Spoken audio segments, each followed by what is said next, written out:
Welcome to another mind-blowing session on circles. Right from the definition of circle to the orthogonality, हम पूरा का पूरा एक एक पॉइंट यहाँ आपके सामने खोलकर रख देंगे। कल को आपको पैराबोला देखना है, लाइन उस पैराबोला को टच करती है, कट करती है या फिर उसके बाहर से गुजर जाती है, तो आप लाइन और पैराबोला को सॉल्व करिए, डी निकाल कर देखिए। इस सर्कल पर m स्लोप की जो टेंजेंट होगी वो होती है y equal to mx plus minus a root 1 plus m square. यानी एक ही स्लोप की कितनी टेंजेंट होंगी? एक लाइन जो गिवन सेट ऑफ कर्व्स को टच करती है वह लाइन कॉमन टेंजेंट कहलाती है। जल्दी से नोटबुक और पेन लेकर आइए और शॉर्ट नोट्स बनाने के लिए तैयार हो जाइए। हेलो प्यारे बच्चों, सभी को मेरी तरफ से हमेशा की तरह जय Shri Krishna, Radhe Radhe. Welcome to another mind blowing session on circles. यानी कि आज हम इस माइंड मैप सेशन में करने वाले हैं सर्कल्स की कंप्लीट थ्योरी की मैपिंग आपके ब्रेन पर। यानी right from the definition of circle to the orthogonality, हम पूरा का पूरा एक एक पॉइंट यहां आपके सामने खोलकर रख देंगे। यानी कि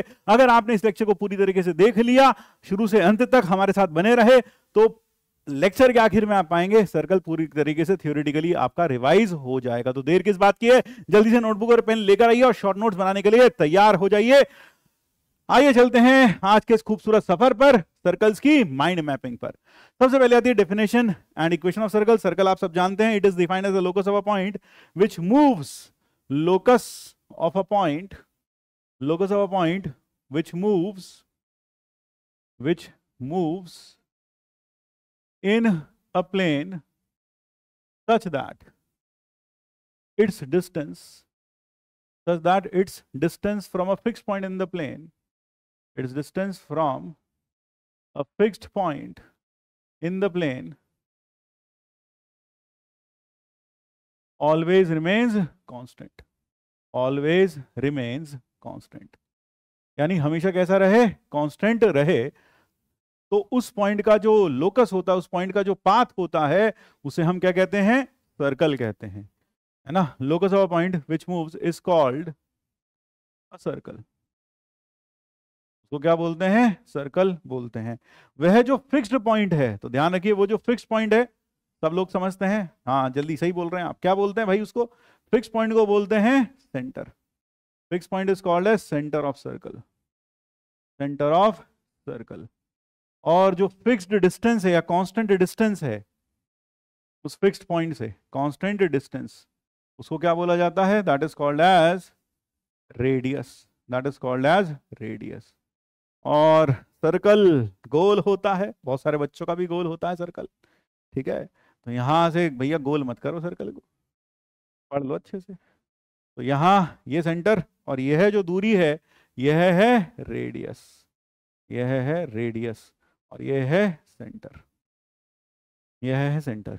अब सर्कल की अगर इक्वेशन की बात करें, तो सर्कल की जो इक्वेशन आएगी, अगर मान लीजिए सेंटर इसका हम कह दें 0 0 है, सपोज सेंटर इज 0 0, और ये पॉइंट है P, इसके कोऑर्डिनेट्स हैं x, y, तो सर्कल की जो इक्वेशन आ जाएगी वो आएगी x माइनस 0 का स्क्वायर प्लस y माइनस 0 का square is equal to r square, जहां पर रेडियस क्या है? रेडियस है r।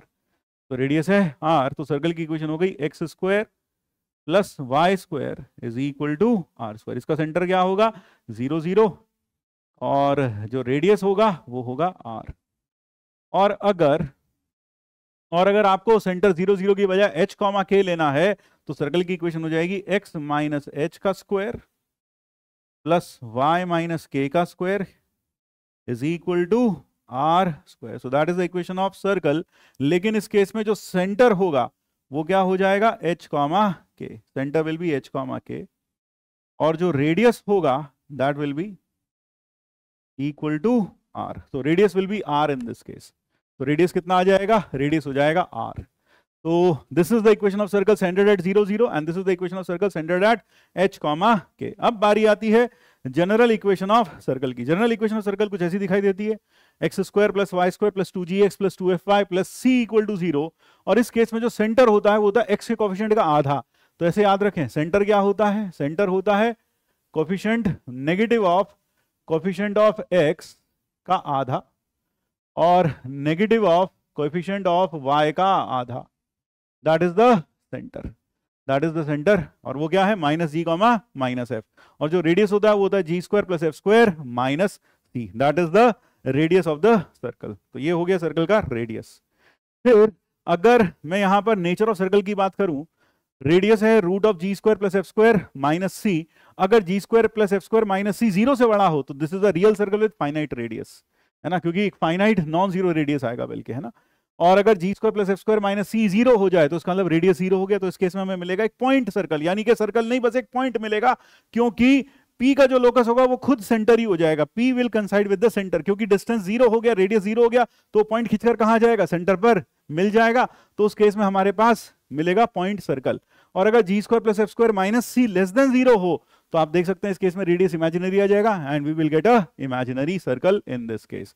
तो कहने का मतलब है कि हम G square plus F square minus C वाली टर्म से जान सकते हैं कि circle real with finite non zero radius है, या फिर पॉइंट सर्कल है, या फिर इमेजिनरी सर्कल। एक चीज और बता दूं, अगर कोई कहे सर्कल रियल, रियल सर्कल की कंडीशन क्या लगाओगे?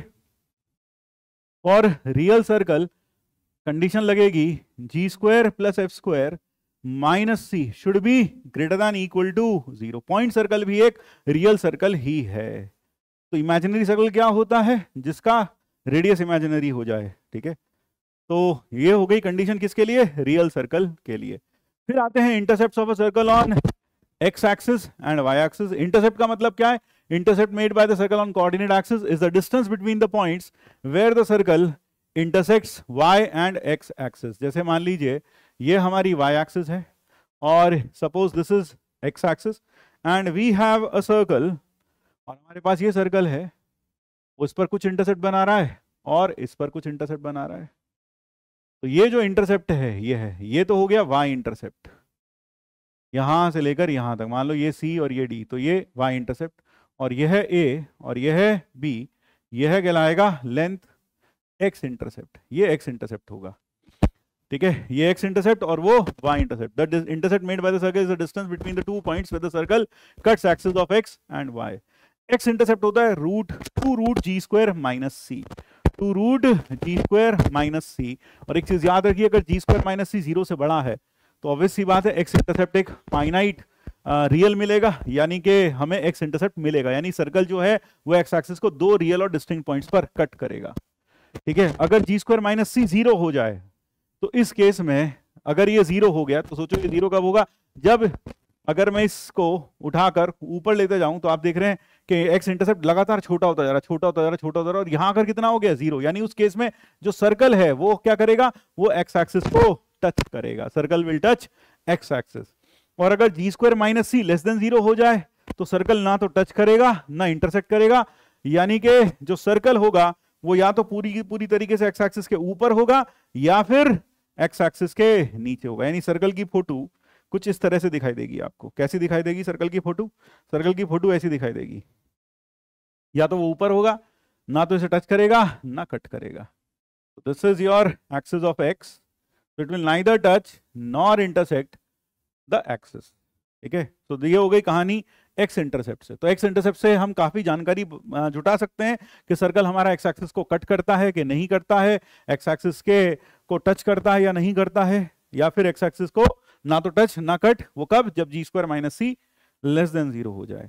बिल्कुल ऐसी ही कहानी वाई इंटरसेप्ट की भी है, और वाई इंटरसेप्ट होता है two root Y square, two root F square minus C, और एफ स्क्वायर माइनस सी हो तो सर्कल हमेशा वाई एक्सिस को दो रियल और डिस्टिंक्ट पॉइंट्स पर कट करेगा। यानी कि इस केस में अगर कोई कहे कि इस केस में फोटो कैसी बनेगी, इस केस में फोटो ऐसी बन जाएगी, you will have a picture of this sort.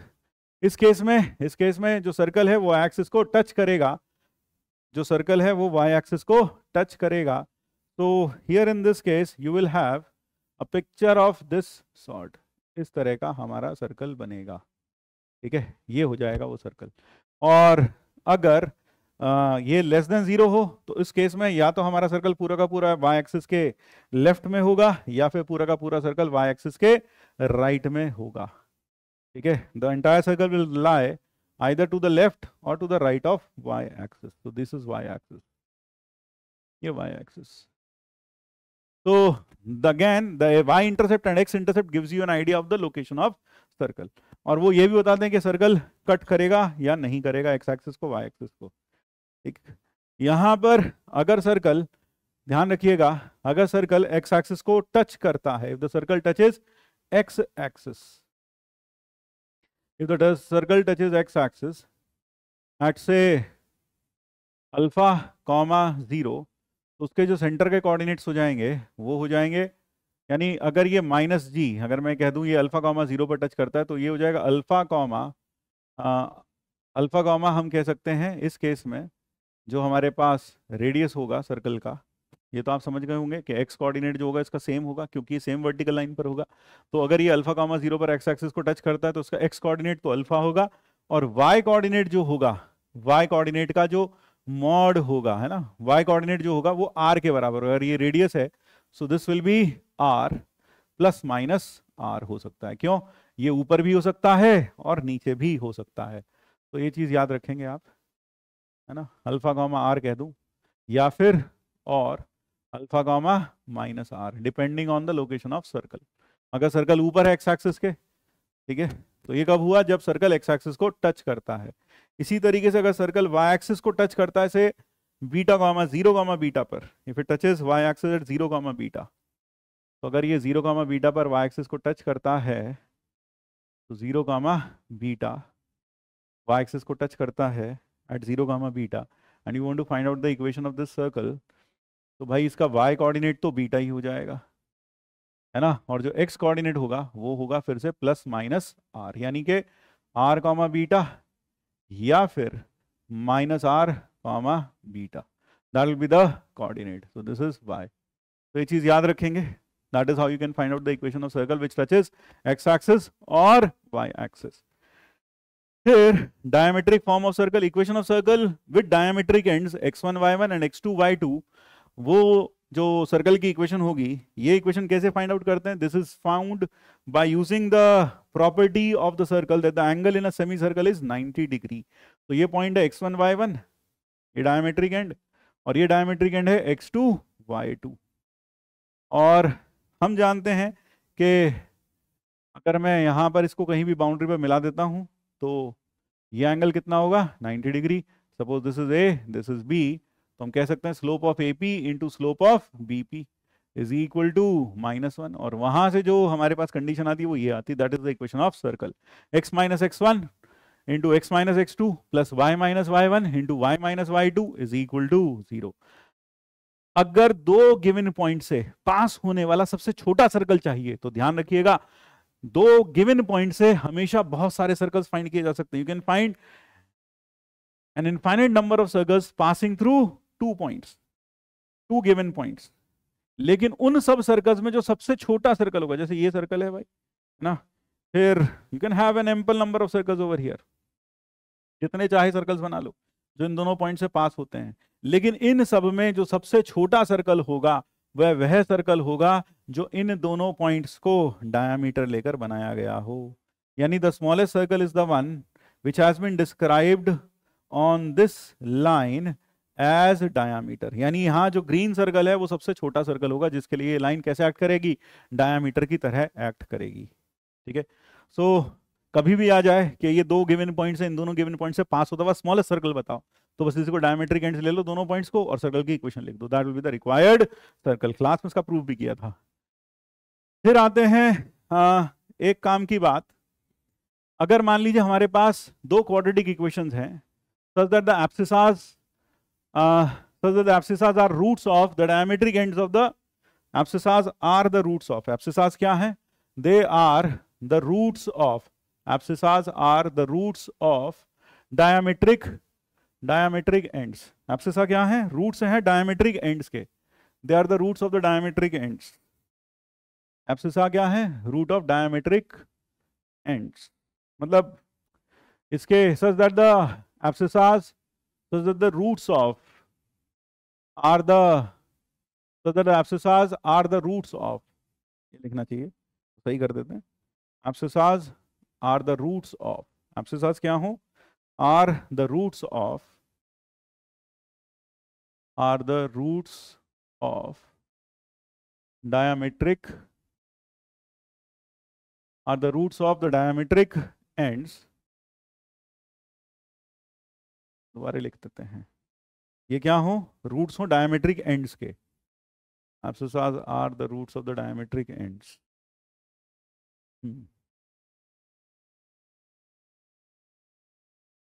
Abscissas are roots of diametric ends such that we have quadratic equations such that the abscissas are roots of diametric ends of first equation. Suppose we have two quadratic equations such that abscissas are the roots of the diametric ends of the first equation, while the ordinates of the diametric ends are roots of the second equation. Then the equation of circle with diametric ends can be written as written by adding the two quadratic provided the coefficient of x square y square. ये सब तो English में लिखा है, हिंदी में समझो भाई, ठीक है। यहाँ कुल मिला के भाई ये कहा गया है, मान लो मेरे पास एक क्वाड्रेटिक है, इसके रूट्स हैं x1 x2, ये x1 x2 किसी सर्कल के डायमीटर के एंड पॉइंट्स के x कोऑर्डिनेट्स हैं, वही लिखा है इंग्लिश में, वहां पर हमने फालतू में लगाया है, यहाँ ऐसे लिख बताते हैं, ठीक है। तो यहाँ पर ax square plus bx plus c equal to 0, इसके रूट्स हैं x1 x2, और ये x1 x2 क्या है, किसी एक सर्कल के, किसी सर्कल के एंड पॉइंट्स, डायमीटर के एंड पॉइंट्स के x कोऑर्डिनेट्स हैं, यानी जो इसके रूट्स हैं वो इसके डायमीटर के एंड पॉइंट्स के रूट्स के x कोऑर्डिनेट्स हैं। यानी कहने का मतलब हुआ कि भाई इसके रूट्स हैं x1 x2, तो ये इस डायमीटर का एंड पॉइंट और यह है इस डायमीटर का एंड पॉइंट, दूसरा रूट। इसी तरह से ये दूसरी इक्वेशन है, इसके रूट्स हैं y1 y2 और यह है इसके डायमीट्रिक एंड्स हैं के y कोऑर्डिनेट्स हैं। अब इसको डायमीटर लेकर जो सर्कल बनेगी x1 y1 और x2 y2 को डायमीटर लेकर जो सर्कल बनेगा उसकी इक्वेशन कैसे मिलेगी, आप बस इस इक्वेशन को a से डिवाइड कर दो और y इसको p से डिवाइड कर दो, यानी कोएफिशिएंट ऑफ x स्क्वायर और y स्क्वायर को क्या बना दो, 1 बना दो, और 1 बना दिया तो फिर आपके पास फिर दोनों को ऐड कर दो। तो ऐड करने के बाद जो रिजल्टिंग इक्वेशन आएगी that will be the equation of the circle drawn on x1 y1 and x2 y2 as diameters. ठीक है, ये क्लियर हुआ। ये इक्वेशन बन जाएगी सर्कल की, drawn on x1 y1 and x2 y2 as diameters. Diametric ends के spelling सही कर लेना भाई, ठीक है। हाँ, नहीं तो लोग तो इसे भी नहीं छोड़ते, कमेंट बॉक्स में लिख देंगे, कमेंट बॉक्स में लिख देंगे सर स्पेलिंग गलत है। बहुत बढ़िया, स्मार्टनेस दिखा रहे फालतू में। डायमीट्रिक एंड्स,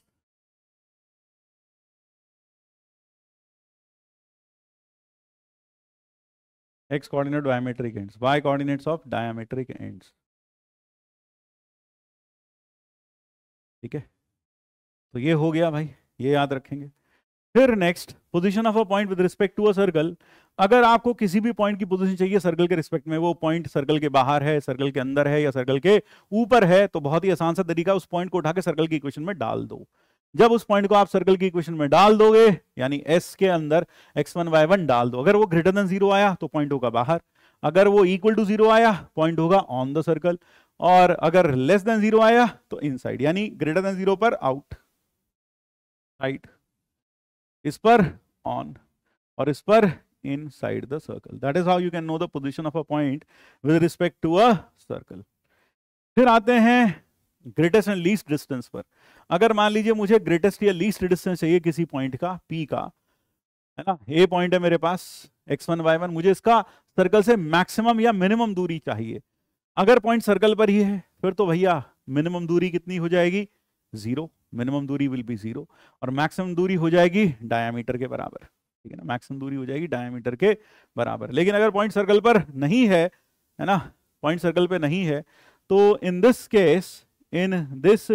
केस यानी ये वो तब भी, ये जो हमने लिखा है ये तब भी वैलिड हो जाएगा जब पॉइंट सर्कल पर हो या फिर सर्कल पर ना हो, तो it is valid for both the cases. तो अगर पॉइंट सर्कल पर है या नहीं है कोई फर्क नहीं पड़ता। जैसे यहां पर मान लो पॉइंट बाहर है या फिर पॉइंट अंदर है, कहीं भी हो, तो उसका जो मैक्सिमम दूरी होगा वो होगा AC प्लस R, यानी सेंटर से दूरी प्लस R, यानी ये पॉइंट है AC plus R, that will be the maximum distance. और मिनिमम डिस्टेंस होगा AC माइनस R का मॉड्यूलस, AC माइनस R का मॉड्यूलस, माइनस R का मॉड्यूलस हो जाएगा। तो चाहे पॉइंट सर्कल के बाहर हो, चाहे पॉइंट सर्कल के अंदर हो, चाहे पॉइंट सर्कल पर हो, तब भी यह चीजें वैलिड हैं। मान लीजिए पॉइंट सर्कल पर है तो भाई ये देखो, खुद ही देख लो, है ना, कई लोग सोच रहे होंगे ये C है, यह A है, तो इस केस में मैक्सिमम दूरी क्या हो गई, AC plus r, this will be the maximum distance. और मिनिमम डिस्टेंस कितना होगा, AC minus r, AC minus r will be 0, अपने आप आ रहा है, अपने आप सही आएगा। क्लियर है बात? तो पॉइंट कहीं भी लोकेटेड हो उससे कोई फर्क नहीं पड़ता। Next, parametric equation of circle.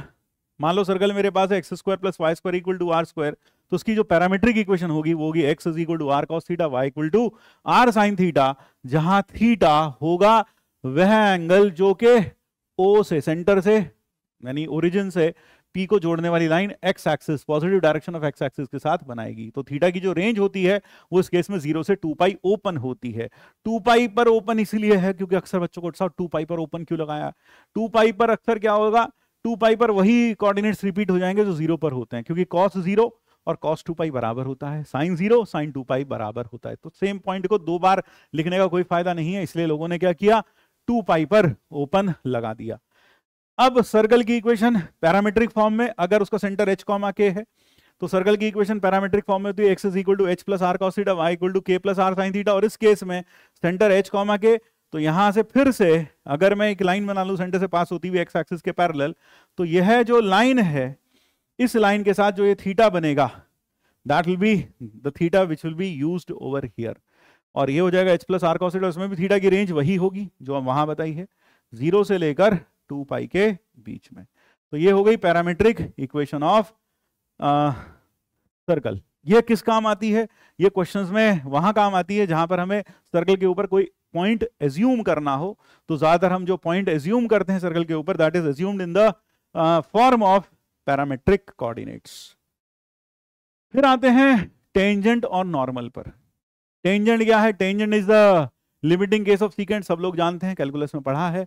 Normal एक ऐसी लाइन होती है जो टेंजेंट के परपेंडिकुलर हो eight the point of tangency. और सर्कल के केस में नॉर्मल हमेशा जो होती है, जो नॉर्मल होती है वो हमेशा सेंटर से पास होती है। The normal always passes through centre. तो जैसे मान लीजिए मैंने यहां पर एक लाइन बनाई जो कि इस पॉइंट P पर बनी, और साथ साथ क्या है, ये लाइन इस टेंजेंट के परपेंडिकुलर है।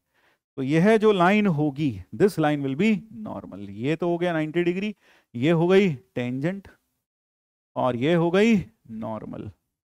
क्योंकि आपको पता है क्लास 8th में आपने पढ़ा था नॉर्मल जो सर्कल का होगा वो हमेशा सेंटर से क्यों पास होगा, क्योंकि क्लास 8th में आपने पढ़ा था कि अगर हम सर्कल पर किसी पॉइंट पर टेंजेंट बनाते हैं तो जहां वो टेंजेंट सर्कल को कांटेक्ट करती है, द पॉइंट ऑफ कांटेक्ट, अगर मैं उस पॉइंट को उठाकर रेडियस सेंटर से जोड़ दूं यानी रेडियस बना दूं उस पॉइंट पर, तो यह एंगल कितना बनता है, 90 डिग्री बनता है। This angle will comes 90 degree. ये हमने 7th 8th क्लास में कहीं ना कहीं पढ़ा है। तो इस कारण से जब हम इस पॉइंट पर लाइन बनाएंगे जो कि टेंजेंट के परपेंडिकुलर होगी वो निश्चित रूप से सेंटर से ही पास होगी। इसलिए सर्कल की जितनी भी नॉर्मल्स होती हैं वो सब सेंटर से पास होती हैं, और एक इंपॉर्टेंट बात है याद रखने के लिए। अगर कभी लाइन और सर्कल का रिश्ता निकालना हो कि लाइन सर्कल से कैसे बिहेव करती है सर्कल के रिस्पेक्ट में, तो आप हमेशा सेंटर ऑफ सर्कल से लाइन के ऊपर लेंथ ऑफ परपेंडिकुलर निकाल लें। अगर लेंथ ऑफ परपेंडिकुलर रेडियस से ज्यादा आ जाए तो लाइन सर्कल के बाहर से जाएगी। Line will pass outside the circle without having any point in common with the circle. Line will pass outside the circle. अगर P इक्वल टू R हो जाए तो उस केस में लाइन बन जाएगी टेंजेंट टू सर्कल, और अगर P लेस देन R हो जाए तो लाइन बिकम्स सीकेंट, यानी वह उसको दो डिस्टिंक्ट पॉइंट्स पर कट करके जाएगी। और अगर P 0 हो जाए तो डेफिनेटली लाइन डायमीटर हो जाएगी। यानी कि आप लाइन सर्कल के साथ क्या रिश्ता रखती है इस बात का पता लगाने के लिए length of perpendicular from centre to the line निकाल लीजिए, है ना। और वो है इस क्रम में अगर आए आप देख सकते हैं इनमें से कुछ ना कुछ तो आएगा, या तो ग्रेटर देन R आएगा, या फिर इक्वल टू R आएगा, या फिर लेस देन R आएगा, या फिर 0 आएगा। तो आप बता सकते हैं कि वो लाइन और सर्कल के रिस्पेक्ट में कैसे बिहेव कर रही है। दूसरा तरीका हो सकता है आप लाइन और सर्कल को सॉल्व कर लीजिए। लाइन से y equal to mx plus C अगर लाइन है मेरे पास, तो मान लीजिए मेरे पास लाइन है y equal to mx plus C, तो आप क्या करेंगे, इस y की वैल्यू को उठा के सर्कल में रख देंगे, और जैसी सर्कल की इक्वेशन में रखेंगे तो आपको मिलेगी क्वाड्रेटिक। अब वो क्वाड्रेटिक का d अगर 0 से बड़ा है तो लाइन, तो आपको पता है उसके दो रियल और डिस्टिंक्ट रूट्स होंगे, यानी लाइन सर्कल को दो रियल और डिस्टिंक्ट पॉइंट्स पर काटेगी, यानी लाइन सीकेंट हो जाएगी। और अगर d लेस देन 0 है तो लाइन इमेजिनरी रूट्स हो जाएंगे उस क्वाड्रेटिक के, यानी वह लाइन उसको कहीं पर भी कट या टच नहीं करने वाली, line passes outside the circle. और लाइन अगर डी 0 हो जाए तो उस केस में लाइन हमेशा क्या बन जाएगी, टेंजेंट बन जाएगी सर्कल पर। ध्यान रखिएगा, यह जो डी वाली बात है यह हर सेकंड डिग्री कर्व के लिए ट्रू है with respect to a line. यानी कल को आपको पैराबोला देखना है, लाइन उस पैराबोला को टच करती है, कट करती है, या फिर उसके बाहर से गुजर जाती है, तो आप लाइन और पैराबोला को सॉल्व करिए, डी निकाल कर देखिए। ठीक है, तो आप ऐसा कर सकते हैं। तो ये हुआ भाई। फिर इसके बाद अब आते हैं फॉर्म्स ऑफ टेंजेंट पर। पहली है कार्टेशियन फॉर्म ऑफ टेंजेंट।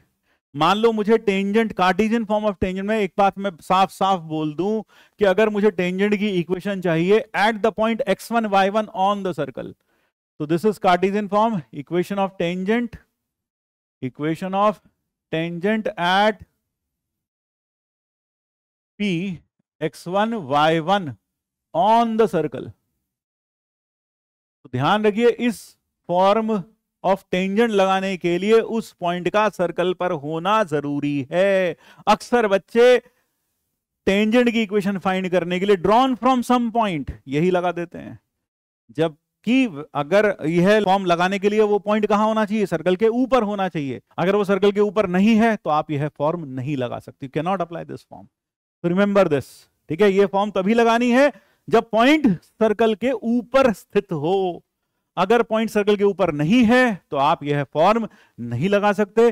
चमत्कारिक परिणाम प्राप्त होने की पूरी पूरी संभावना है। पैरामेट्रिक फॉर्म, मान लीजिए मेरे पास सर्कल है x square plus Y square equal to A square, और उसके पैरामेट्रिक कोऑर्डिनेट्स किसी पॉइंट के हैं a cos theta a sin theta. मान लो मुझे टेंजेंट चाहिए इस पॉइंट पर, तो क्या होगा? अच्छा, इसको याद कैसे रखना है वो भी बता दूं मैं। टेंजेंट कैसे मिलेगी? एक्स स्क्वायर को x x one, y square को वाई वाई वन, 2x को लिखेंगे x plus x one, 2y को लिखेंगे y plus y one. That is how the equation of tangent is written. ठीक है, जैसे मान लो मुझे कल को 2,3 पर टेंजेंट चाहिए और 2,3 इसी पर है, तो मैं क्या लिखूंगा? 2x 3y प्लस, अब 2x की जगह x plus 2, x plus x1। 2,3 पर टेंजेंट चाहिए मुझे, मान लो जैसे एग्जाम्पल के तौर पर मैं 2,3 पर टेंजेंट लिख के बता रहा हूं, और प्लस 2 तो हट जाएगा, y कितना लिखें? y plus f into y plus 3 और plus c is equal to 0। तो इस तरह से आप टेंजेंट लिख सकते हैं, इस तरह से टेंजेंट लिख सकते हैं। ठीक है, और पैरामेट्रिक फॉर्म में x is equal x cos theta, x cos theta plus y sin theta is equal to a. In parametric form, the tangent will be x cos theta plus y sin theta is equal to a. So this is the tangent. ये हो गई, यहाँ पर a cancel out हो जाएगा। Basically बस आपको करना क्या है, यहाँ पर आपने क्या किया, यहाँ पर आपने x1 की जगह रख दिया a cos theta और y1 की जगह क्या रख दिया? a sin theta। ये x1, ये y1, और आपने उठाकर इसमें x x1 y y1, क्योंकि सर्कल ये था, x स्क्वायर को रखा x x1, y स्क्वायर को रखा y y1 is equal to a square, put कर दिया and you get this equation. ये इक्वेशन मिल जाएगी at the point p theta. जबकि अगर ये सर्कल है तो इसमें कोई दिक्कत ही नहीं है। अगर पॉइंट है हमारे पास p थीटा क्या? h plus a cos theta k plus a sign theta. मान लो ये पॉइंट है हमारे पास। ठीक है, तो इस केस में बस इसमें x की जगह x माइनस एच हो जाएगा, y की जगह y माइनस k हो जाएगा। तो ये चीज आपको याद रखनी है, ये चीज आपको याद रखनी है। That is the parametric form of tangent, और वो हो गई कार्टेशियन फॉर्म। ये हम ज्यादातर कहाँ यूज करते हैं पैरामीट्रिक फॉर्म ऑफ टेंजेंट? जहां लोकस वाले प्रॉब्लम्स होते हैं।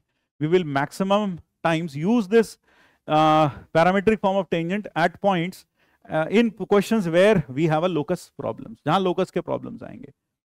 पॉइंट ऑफ इंटरसेक्शन, अगर मुझे पॉइंट ऑफ इंटरसेक्शन चाहिए at a cos alpha a sin alpha, then the point of intersection of the tangents at p alpha and q beta, it is given by a cos alpha plus beta by 2, a sin alpha plus beta by 2 divided bye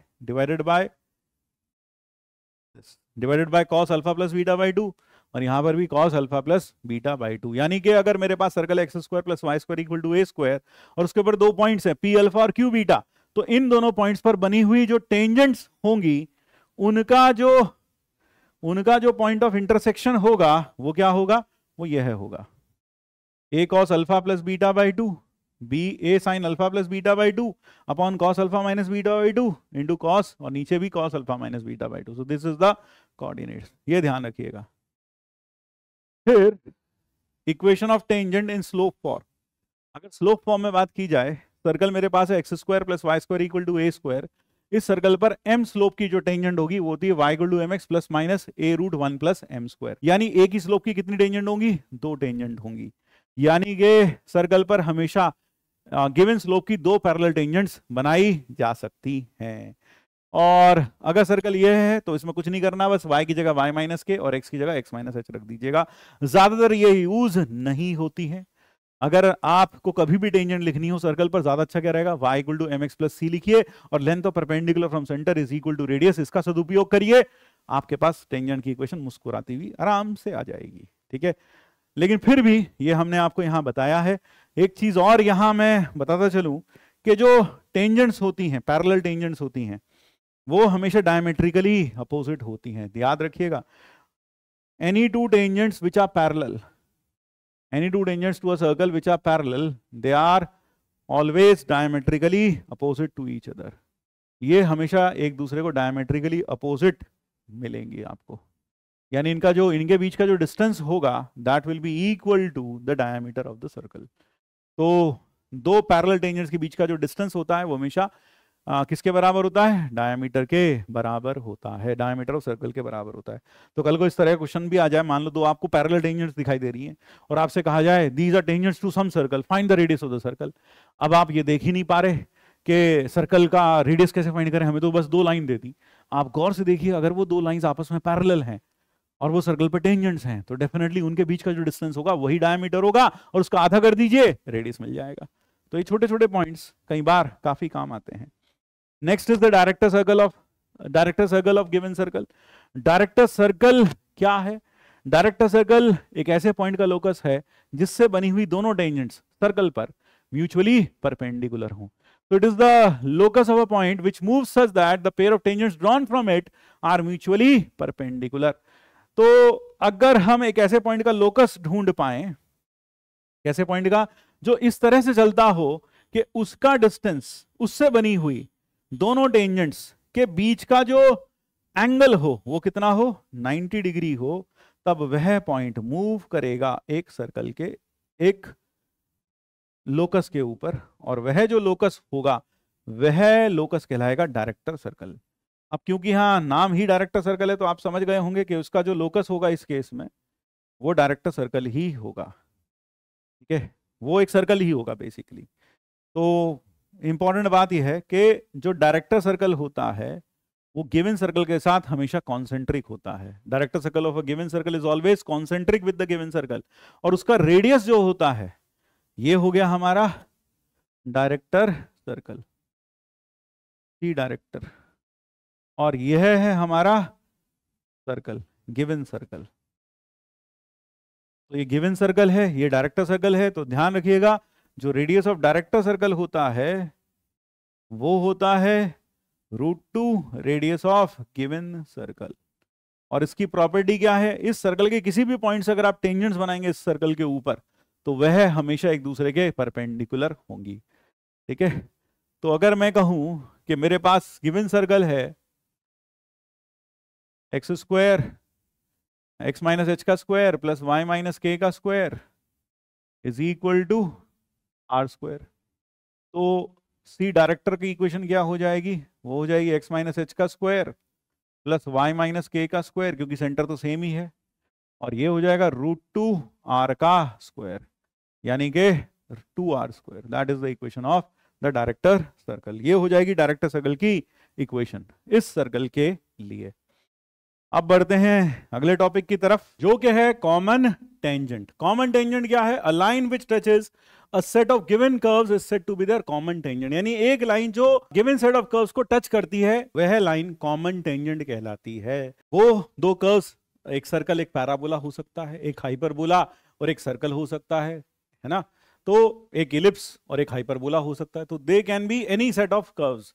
ठीक है, ज्यादातर जो हमारे syllabus में है वो ज्यादातर जो कर्व्स आती हैं वो दो कर्व्स आती हैं, यानी दो सर्कल्स हो गए, एक पैराबोला एक सर्कल हो गया, एक सर्कल एक हाइपरबोला हो गया, एक इलिप्स और एक सर्कल हो गया। तो इस तरह से हमारे पास जो सेट ऑफ कर्व्स है मेजरली उसमें दो ही कर्व्स की बात की जाती है। तो ऐसी लाइन जो गिवन सेट ऑफ कर्व्स को सबको टच करती चली जाए, तो ऐसी लाइन को हम कहते हैं कॉमन टेंजेंट। जैसे कि यहाँ पर ये दो सर्कल्स हैं, इन दोनों सर्कल्स को यह लाइन क्या कर रही है, टच कर रही है, तो ये क्या हो गई, ये दोनों लाइन कॉमन टेंजेंट। यह दोनों लाइन भी इन दोनों सर्कल्स पर क्या है, कॉमन टेंजेंट। जो कॉमन टेंजेंट होती है वो दो प्रकार की होती है, एक होती है डायरेक्ट कॉमन टेंजेंट और एक होती है इंटरनल कॉमन टेंजेंट। तो डायरेक्ट कॉमन टेंजेंट या एक्सटर्नल कॉमन टेंजेंट, ये दोनों कहलाती हैं external common tangent. External common tangent, external common tangent या फिर डायरेक्ट कॉमन टेंजेंट। और ये कहते हैं कहलाती है internal common tangent. Internal common tangent, internal common tangent और direct common, external common tangent. इसको दूसरा नाम क्या है, direct common tangent. Direct common tangent.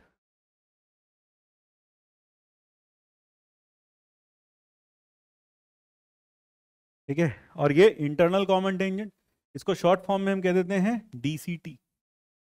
DCT. और ये external common, internal common tangent या फिर transverse common tangent. Transverse common tangent, जिन्हें हम कह देते हैं टीसीटी शॉर्ट फॉर्म में। तो दो तरह की टेंजेंट्स हम दो कर्व्स पर बना सकते हैं कॉमन टेंजेंट। एक तो होती है डायरेक्ट कॉमन टेंजेंट डीसीटी और एक होती है टीसीटी। दोनों को पहचानेंगे कैसे, अगर दोनों के सेंटर्स टेंजेंट के रिस्पेक्ट में एक ही तरफ लाई करें, है ना, दोनों के सेंटर्स टेंजेंट्स के रिस्पेक्ट में एक ही तरफ लाई करें, तो वो टेंजेंट्स कहलाती हैं डायरेक्ट कॉमन टेंजेंट या फिर डीसीटी। और अगर दोनों के सेंटर्स टेंजेंट लाइन के रिस्पेक्ट में अलग अलग तरफ लाई करें, जैसे आप देखें इस लाइन के एक टेंजेंट, एक सेंटर कहाँ है, एक सेंटर है ऊपर और एक सेंटर है नीचे। तो one centre is above and the other centre is below this line, so this line is transverse common tangent. तो आपको समझना चाहिए डायरेक्ट कॉमन टेंजेंट कैसे पहचानेंगे, अगर दोनों टेंजेंट्स अगर कोई कॉमन टेंजेंट है उसके रिस्पेक्ट में दोनों के सेंटर्स, दोनों सर्कल्स के सेंटर एक ही तरफ लाई करें, they lie on the same side of this line, then this line is called as direct common tangent और DCT. And if the circles happen to lie on opposite sides of the given line, then this tangent line is called as transverse common tangent. तो अगर मैं कह दूं ये line L है, common tangent है, और इसका सेंटर है मान लो x1 y1 और इसका सेंटर है x2 y2, तो डायरेक्ट कॉमन टेंजेंट में क्या होगा, डायरेक्ट कॉमन टेंजेंट में होगा अगर ये पॉइंट L x1 y1 में डालूंगा और साथ में ये point x2 y2 line L में डालूंगा, इक्वेशन में डालूंगा, सेम साइड पर है, तो ये कैसा होगा सर, ये होगा ग्रेटर देन जीरो, ये होगा ग्रेटर देन जीरो। जबकि इसमें अगर मान लो यह लाइन L है और इसमें मैं दोनों के सेंटर्स को पुट करके मल्टीप्लाई करूंगा, तो जो साइन आएगा वो साइन कैसा आएगा, वो साइन आ जाएगा नेगेटिव। ये हमने स्ट्रेट लाइन में पढ़ा था कि दो पॉइंट्स एक लाइन के रिस्पेक्ट में अपोजिट तरफ लाई करते हैं, अगर दोनों को पुट करने के बाद दोनों की जो वैल्यू आए लाइन की इक्वेशन में पुट करने का जो वैल्यूज आए उन्हें मल्टीप्लाई करने पर पॉजिटिव आ जाए, they lie on the same side, और नहीं तो दे लाई ऑन, अगर नेगेटिव आ जाए they lie on opposite sides. तो ये तो किसके लिए हो गया, ये हो गया टीसीटी के लिए और ये हो गया डीसीटी के लिए। तो डायरेक्ट कॉमन टेंजेंट और ट्रांसवर्स कॉमन टेंजेंट। फिर आता है इनकी लेंथ की बात।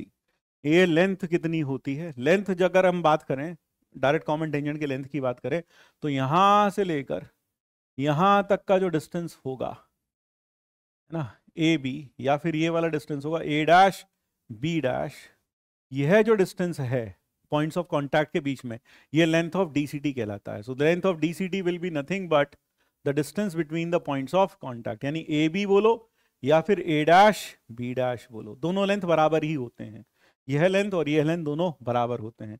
इसी तरीके से अगर मैं यहां पर देखूं, यहां पर अगर यहां यह पॉइंट है C और यह पॉइंट है D और यह पॉइंट है C डैश और यह पॉइंट है D डैश, तो इस केस में length of tangent, length of TCD जो हम बोलते हैं वो हो जाएगी सी डी या फिर C dash D dash, that will be the length of tangent. अब ये लेंथ क्या आती है, तो डीसीडी की जो लेंथ आती है वो आती है D square minus R1 minus R2 का होल स्क्वायर। इन डायरेक्ट कॉमन टेंजेंट की जो लेंथ होती है that is nothing but d square. D क्या होता है, distance between the centres of the two circles. D is the distance between the centres of the two circles, ठीक है। हाँ, d is the centre, d is the distance between the centres of the two circles and R1 and R2 are the radii of the two circles. तो यहाँ पर जो हमारे पास है एक सेंटर ये है, एक सेंटर ये है, तो यह दोनों सेंटर्स C1 और C2, ये दोनों सेंटर्स हैं, और यह जो C1 C2 है इसका लेंथ D है। यानी D क्या है, distance between centres. D is distance between centres. D is equal to distance between centers of two circles. Distance between centers. Distance between centers of two circles. Centers of two circles. और R1 क्या है, उनके radius. R1 is the radius of the two circles, R1 and R2. So the length of the direct common tangent is given by D minus R1 minus R2 का whole square. और एक चीज याद रखिएगा, बहुत इंपॉर्टेंट प्रॉपर्टी है कि अगर आप डीसीडी को का जो डीसीडीज हैं उन दोनों का पॉइंट ऑफ इंटरसेक्शन देखें, if you look at the point of intersection of DCTs, then the point of intersection of the DCTs will be such that, एक इंपॉर्टेंट प्रॉपर्टी बता रहे हैं, will be such that they divide the line joining the centers of the two circles externally in the, ये देखो ये और ये, तो line joining the centers of the two circles externally, मान लो ये जो पॉइंट है, ये पॉइंट है this is P and this radius is R1 and this radius is R2। तो ध्यान रखिएगा PC1 ratio PC2, PC1 ratio PC2 is nothing but R1 ratio R2. That is the point of intersection of the direct common tangents divide the line joining the centers externally in the ratio of their radii. तो ये चीज important है, it divides it externally in the ratio of their radii, यानी कि PC1 ratio PC2 होगा R1 ratio R2। इसी तरीके से हाँ, अगर दोनों सर्कल्स का रेडियस इक्वल है तो उस केस में डीसीडीज पैरेलल हो जाएंगी, और उस केस में जो उनका पॉइंट ऑफ इंटरसेक्शन आएगा वो कभी आएगा ही नहीं, क्योंकि the lines will be parallel, they will meet at infinity जिसे कहते हैं। अगर टीसीडी की बात की जाए तो टीसीडी में, if we talk of TCD, then in case of TCD, तो इसीलिए आप समझ गए होंगे इन्हें एक्सटर्नल कॉमन टेंजेंट भी कहा जाता है। तो एक्सटर्नल कॉमन टेंजेंट बोलने का मेन कारण यही था क्योंकि they divide the line joining the centres of the two circles external in the ratio of the radii. इनका नाम इंटरनल कॉमन टेंजेंट भी इसलिए है क्योंकि they divide the line joining the centres of the two circles internally in the ratio of the radii. तो यहां पर suppose यहां यह सेंटर्स हो गए, ठीक है, these are the centers of the two circles. This is C1 and this is C2 and this point is Q. तो यहां क्या होगा, the line joining the point of intersection of the the point of intersection of the two TCTs divide the line joining the centers of the two circles internally in the ratio of the radii, यानी ये R1 और ये है R2। तो हम कह सकते हैं QC1 ratio QC2 will be equal to R1 ratio R2, और इसका जो लेंथ होता है TCD का वो होता है D minus R1 plus R2 का होल स्क्वायर। और आप खुद देख सकते हैं कि यहाँ पर TCD will be smaller as compare to DCD, यानी कि डायरेक्ट कॉमन टेंजेंट का जो लेंथ होता है वो हमेशा TCD के रिस्पेक्ट में ज्यादा होता है। It is greater than the length of TCD, तो length of DCD is greater than the length of TCD। तो ये चीज याद रखिएगा। और इंटरनल कॉमन टेंजेंट का जो पॉइंट ऑफ इंटरसेक्शन है वो दोनों के सेंटर्स को ज्वाइन करने वाली लाइन को डिवाइड करता है internally in the ratio R1:R2, और एक्सटर्नल कॉमन टेंजेंट का point of intersection divides the line joining the centres of the two circles externally in the ratio R1:R2। तो वो है चीज यहां पर हमने अच्छे से लिखी है, the point of intersection of internal common tangents that is TCT divide the line joining the centers of two circles internally in the ratio of their radii और यहां externally in the ratio of their radii। फिर आता है कि दो circles के position के हिसाब से number of common tangents decide होती हैं। कैसे? अगर मान लीजिए दोनों सर्कल्स सेपरेटेड हैं, the two circles are separated, है ना, दोनों सर्कल्स कैसे हैं? सेपरेटेड हैं, यानी दोनों एक दूसरे को इंटरसेक्ट नहीं करते, या फिर यूं कहें कि दोनों में कोई भी कॉमन पॉइंट नहीं है। तो इस केस में कंडीशन क्या होती है? R1 + R2 is less then C1 C2, यानी कि C1 C2 जो ये लाइन है इसकी लेंथ हमेशा R1 + R2 से ज्यादा होगी। दिख ही रही है, ये R1 है, ये R2 है, C1 C2 की लेंथ इससे ज्यादा होगी। और इस केस में क्या होगी? 4 कॉमन टेंजेंट होगी। We will have 4 common tangent in this case. कैसे 4 कॉमन टेंजेंट? कैसे सर? 2 तो DCT बन गई, 2 तो बन गई DCT, और 2 बन जाएंगी TCT। तो 2 DCT और 2 TCT, 2 direct common tangents and 2 transverse common tangents. So we will have 2 transverse common tangent. फिर इसके बाद अगर दोनों सर्कल्स एक दूसरे को टच करते हो तो उसके लिए कंडीशन क्या होगी? Distance between the centres should be equal to sum of their radius. C1 C2 should be equal to R1 and R2 का सम। और इस केस में एक तो बन गई TCT। TCT क्यों?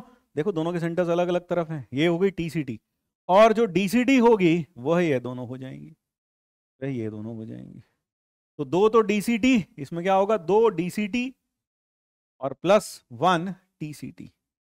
ये तो हो गई TCT, और यह है एक DCT, और यह भी एक DCT। और इसके लिए कंडीशन क्या है? C1 C2 is equal to R1 + R2। Third वाला केस अगर दोनों सर्कल्स इंटरसेक्ट करते हैं, so if the two circles intersect then obviously the distance between the centres is lesser than the sum of their radius. C1 C2 is less than R1 + R2। लेकिन साथ में एक condition और लगती है, it is greater than mod of R1 - R2। R1 - R2 से यह बड़ा होना चाहिए। सर बड़ा क्यों होना चाहिए? ये आपने क्लास में अच्छे से पढ़ा है, नीचे कमेंट बॉक्स में मुझे इसका कारण बताइएगा। Why should C1 C2 B greater then R1 - R2? R1 - R2 से ज्यादा क्यों होना चाहिए? तो इस केस में 2 टेंजेंट्स बनती हैं, और दोनों की दोनों क्या बनती हैं? DCT। 2 DCT बन जाएंगी। तो you will have 2 DCTs in this case. तो you will have 2 DCTs in this case. यहां पर 2 DCT बनेंगी। फिर अगर सर्कल एक दूसरे को इंटरनली टच करते हैं, if the circles happen to touch internally, तो आप गौर से देखिए ये दोनों सर्कल्स एक दूसरे को इंटरनली टच कर रहे हैं। मान लीजिए ये लेंथ, ये वाला है C1 और ये है सेंटर है C2, तो C1 C2 होगा R1 - R2। तो C1 C2 का जो वैल्यू होगा वो R1 - R2 के बराबर होगा। मॉड लगा देंगे, क्योंकि हमें पता नहीं कौन सा सर्कल का रेडियस बड़ा है कौन सा छोटा है। हालांकि इस डायग्राम में हमें साफ साफ दिख रहा है कि R1 is bigger than R2, तो जो बड़ा हो बड़े में से छोटा घटा के इज इक्वल टू R1 बड़े में से बड़े रेडियस में छोटा रेडियस घटा के उसको बराबर रख देंगे, डिस्टेंस बिटवीन सेंटर्स के बराबर रख देंगे। Then this is the condition in which the two circles will touch each other. तो अगर दो सर्कल्स एक दूसरे टच कर रहे हैं, इंटरनली टच कर रहे हैं, तो उस केस में distance between the centres should be equal to difference of their radii. और इस केस में आप समझ सकते हैं सिर्फ और सिर्फ एक ही टेंजेंट बनेगी, और वो टेंजेंट क्या होगी? तो दोनों के सेंटर एक ही तरफ है, एक ही टेंजेंट बनेगी, और वो निश्चित रूप से DCT होगी। सिर्फ एक DCT बन जाएगी, ठीक है। तो ये R1 - R2 के बराबर होना चाहिए।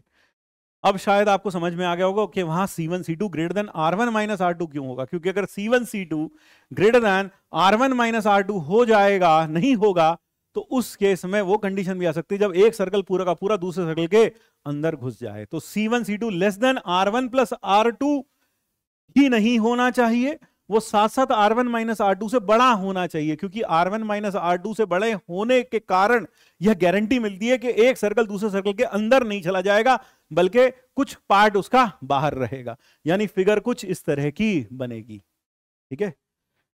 फिर फोर्थ के बाद फिफ्थ, अगर एक सर्कल पूरी तरीके से कंटेन्ड हो दूसरे सर्कल में, यानी distance between the centres is less than the difference of the radius, then in that case no common tangent, you will have 0 common tangent. JEE Mains में इसके ऊपर काफी सवाल आते रहते हैं, कि इन सर्कल्स पर 2 कॉमन टेंजेंट बनाई जा सकती हैं, इन सर्कल्स पर 4 कॉमन टेंजेंट बनाई जा सकती हैं, और उसमें किसी सर्कल में लैम्डा वैम्डा पुट करके x का कोफिशिएंट आपसे पूछा जाता है find the set of values of lambda. इस तरह के सवाल 2024, 23, 22 सब में आए हैं।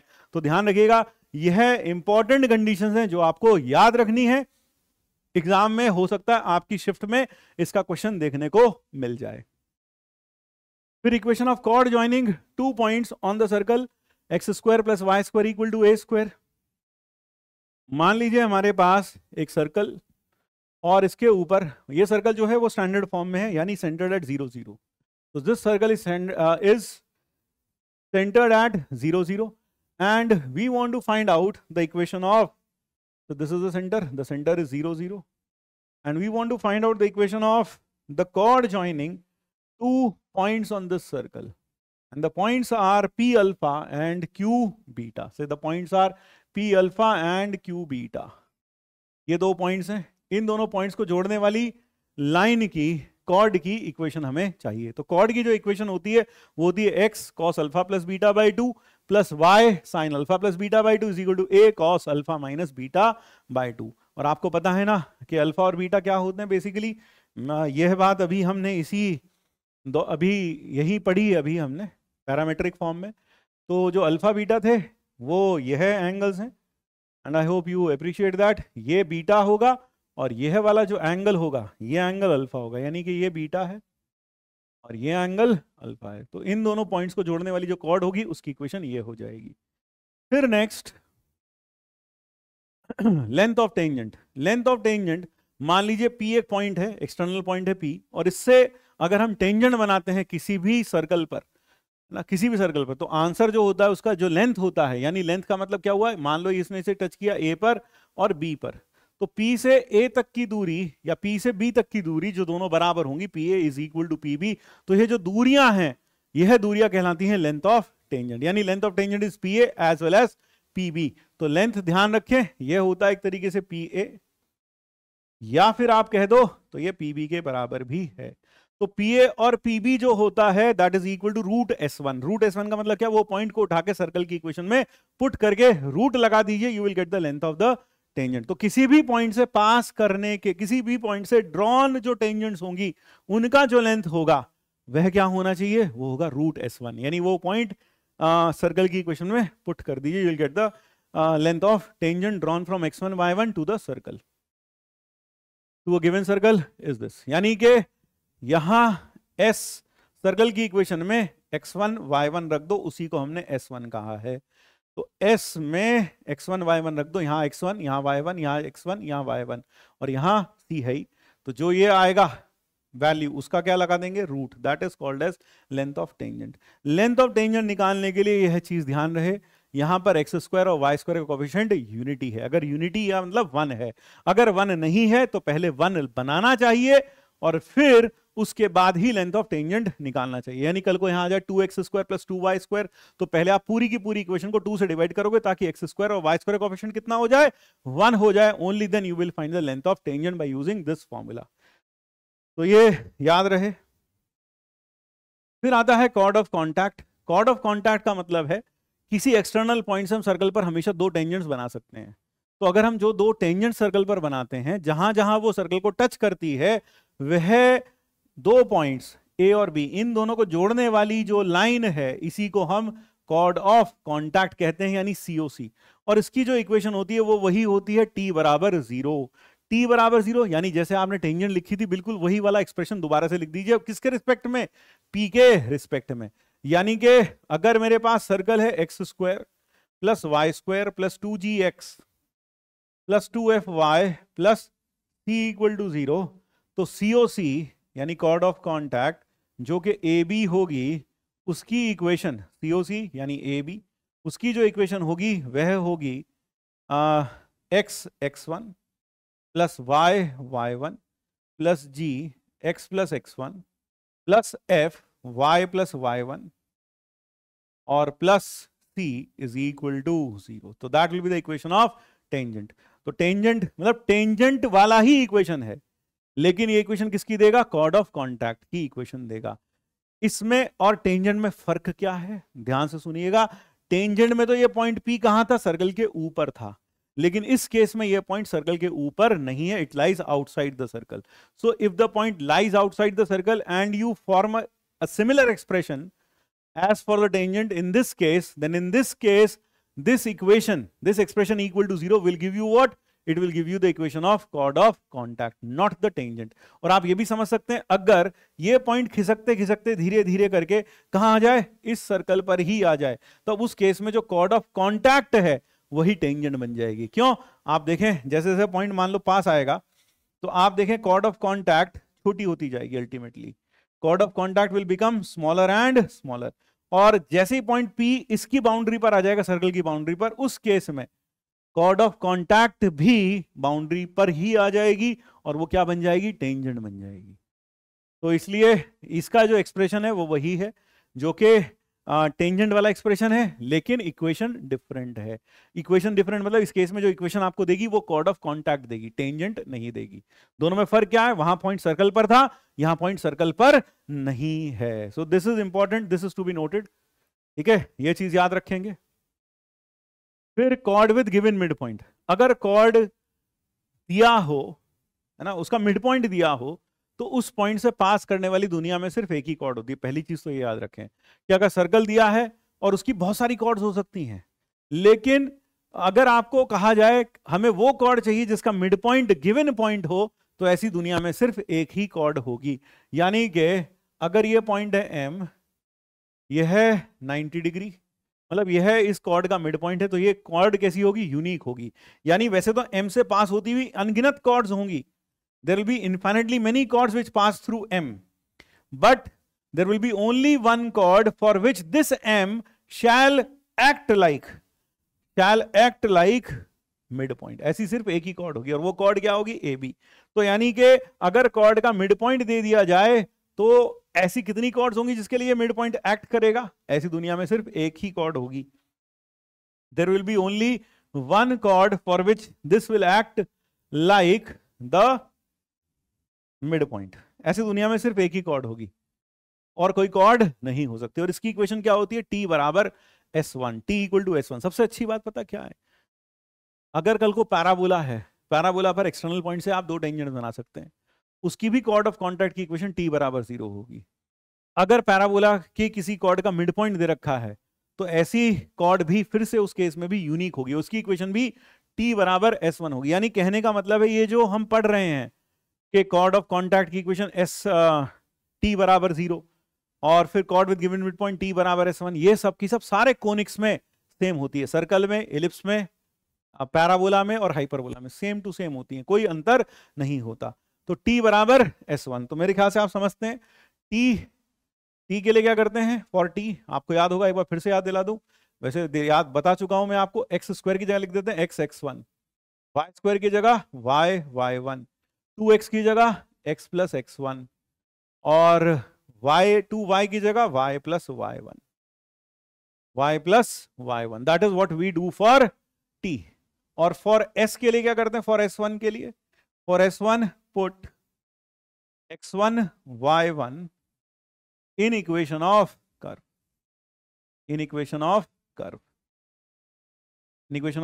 और इस केस में वो कर्व क्या है, दैट इज सर्कल.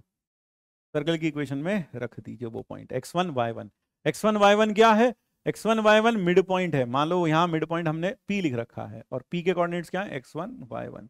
तो T बराबर S1 से हम उसकी इक्वेशन लिख सकते हैं, cord with given mid point की. और जैसा मैंने आपको बताया, कल को पैराबोला आ जाए उसमें भी chord with given mid point की equation T equal to S1, hyperbola आ जाए T इक्वल टू S1. और T कैसे लिखेंगे, पैराबोला के केस में वही y स्क्वायर की जगह y(y1), अगर x स्क्वायर है तो उसकी जगह x(x1) और 2x की जगह x प्लस x1 और 2y की जगह y प्लस y1. यही काम हाइपरबोला में, एलिप्स में, सब में कर सकते हैं. ठीक है. Equation of pair of tangents to a given circle. मान लीजिए हमारे पास एक एक्सटर्नल पॉइंट है और उससे हम इक्वेशन ऑफ टेंजेंट्स फाइंड करना चाहते हैं, drawn from an external point. मान लीजिए एक्सटर्नल पॉइंट है और यहां से हम इस पर बनी हुई दोनों टेंजेंट्स की जॉइंट इक्वेशन फाइंड करना चाहते हैं. हमने पेयर ऑफ स्ट्रेट लाइंस देखा था, पढ़ा था. तो वहां पर अब हम क्या चाहते हैं, PA और PB की जॉइंट इक्वेशन. तो PA और PB की जो जॉइंट इक्वेशन होती है, मान लो यह पॉइंट है P and this point is x1 y1. So joint equation of PA and PB is given by SS1 is equal to T square. SS1 is equal to T square. What is S? S is the equation of the given curve. जैसी x में लिखी है बस वही की वही चिपका लो, x square plus Y square plus 3x plus 4y plus 5, मान लो ये लिख रखी है तो यही s हो जाएगा. और S1 क्या होगा? जो अभी मैंने बताया, पॉइंट को उठा के सर्कल की इक्वेशन में पुट कर दो. और t क्या होगा? ये हो गया. तो SS1 is equal to T square will give you the equation of pair of tangents to the circle drawn from a point P x1 y1. अब बात करते हैं फैमिली ऑफ सर्कल्स की. Family of circles, family of curves का मतलब क्या है? Family of curves, कोई भी ग्रुप ऑफ कर्व्स फैमिली तब बनता है when they share at least one common property. A group of curves which share at least one common property will form a family of curves of that curves. यानी कि ऐसा नहीं कि आपने 10 लाख या 1000 या 1 करोड़ कर्व्स इकट्ठा किया और आपने उनकी फैमिली बना दी. नहीं, कंडीशन क्या है? They should share at least one common property. यानी एक प्रॉपर्टी ऐसी होनी चाहिए जो उन सब में क्या हो, कम से कम एक प्रॉपर्टी ऐसी जो उन सबको, सबके लिए कॉमन हो, जो सब फॉलो करते हो. जैसे कि यहां पर equation of family of circles which pass through the point of intersection of two circles S1 and S2. मान लीजिए हमारे पास दो सर्कल्स हैं S1 और एक सर्कल है S2. So we have two circles, एक सर्कल S1 और दूसरा सर्कल S2. अब इन दोनों के इंटरसेक्शन पॉइंट से पास होने वाले कितने सर्कल बन सकते हैं? We will have infinitely many circles passing through their point of intersection. जैसे कि अगर मैं कहूं this is one circle, this is one circle which passes through their point of intersection. एक सर्कल ये हो गया, ठीक है. अब एक सर्कल हम यहां बना सकते हैं ऐसा. ये जो सर्कल होगा ये है भी इन दोनों के पॉइंट ऑफ इंटरसेक्शन से जाएगा. This is the circle which passes through their point of intersection. एक सर्कल ये हो गया. ऐसे करके आप कितने सर्कल बना सकते हैं? Infinitely many circles can be drawn which pass through their intersection. जैसे मैंने यहाँ कुछ सर्कल्स बनाए हैं. ये सर्कल है S1 इक्वल टू 0. S1 इसकी इक्वेशन है ना. और ये सर्कल है S2 इक्वल टू 0. ये सर्कल S2 इक्वल टू 0.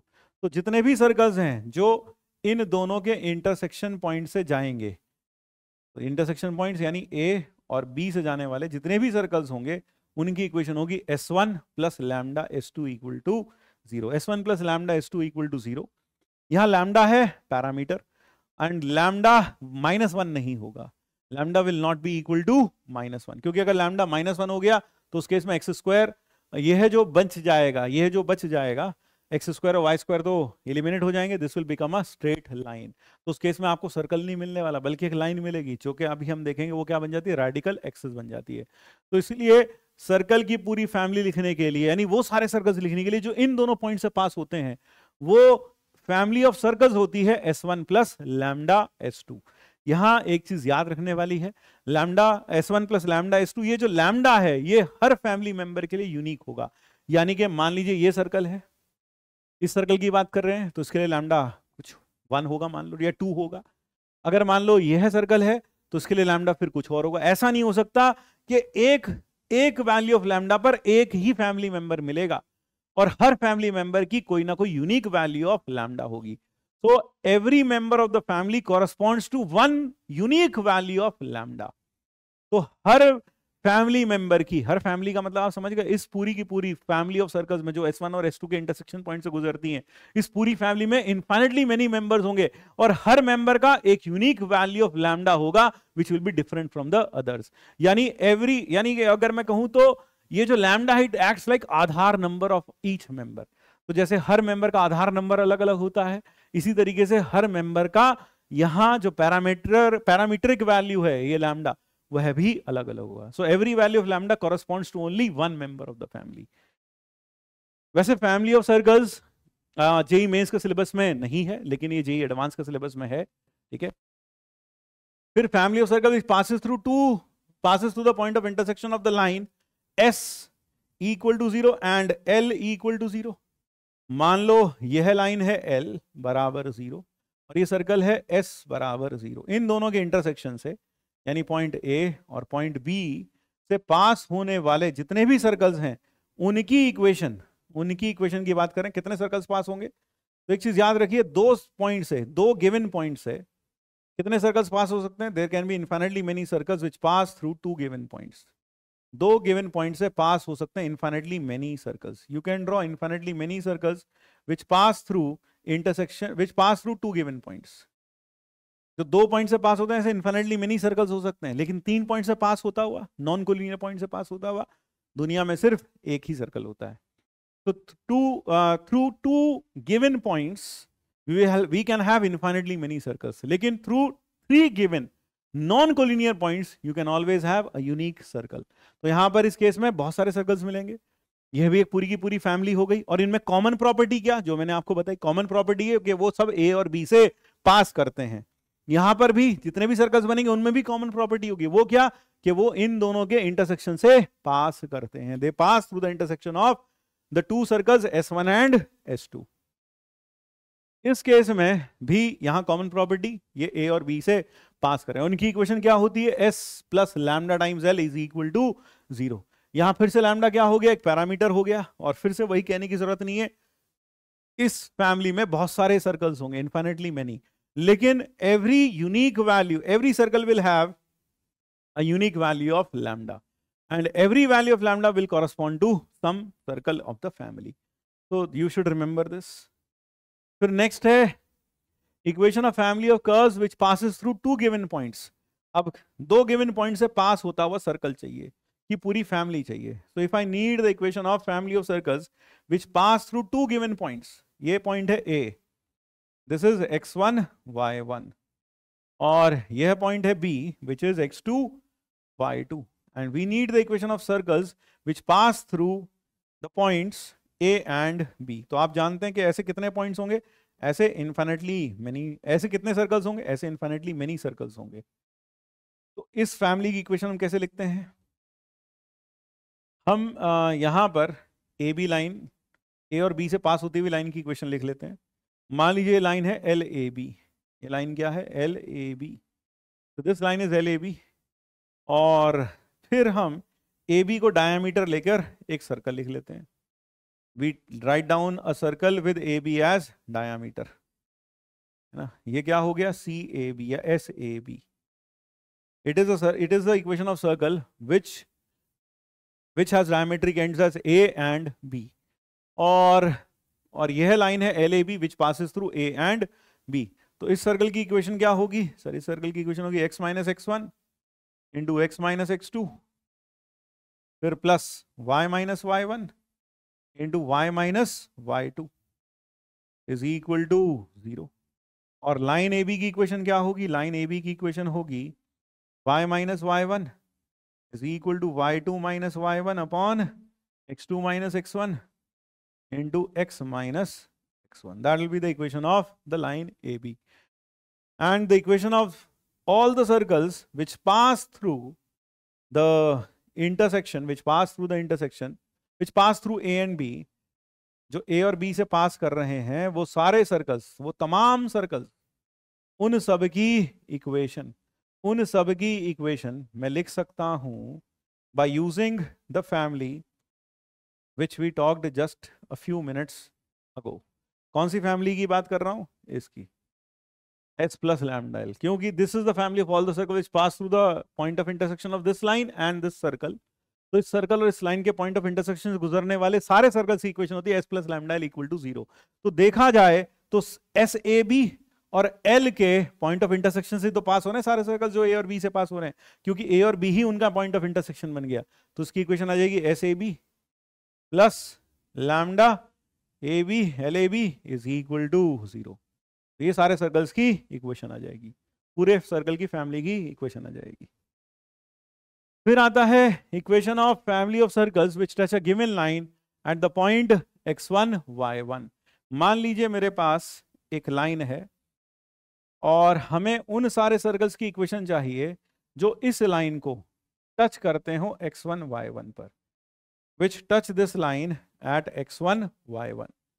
तो we need the equation of all such circles। जैसे कि एक सर्कल ये हो गया, ये इस लाइन को x1 y1 पर क्या करता है, टच करता है। एक सर्कल यहाँ भी हो सकता है बिल्कुल ऐसे, ठीक है।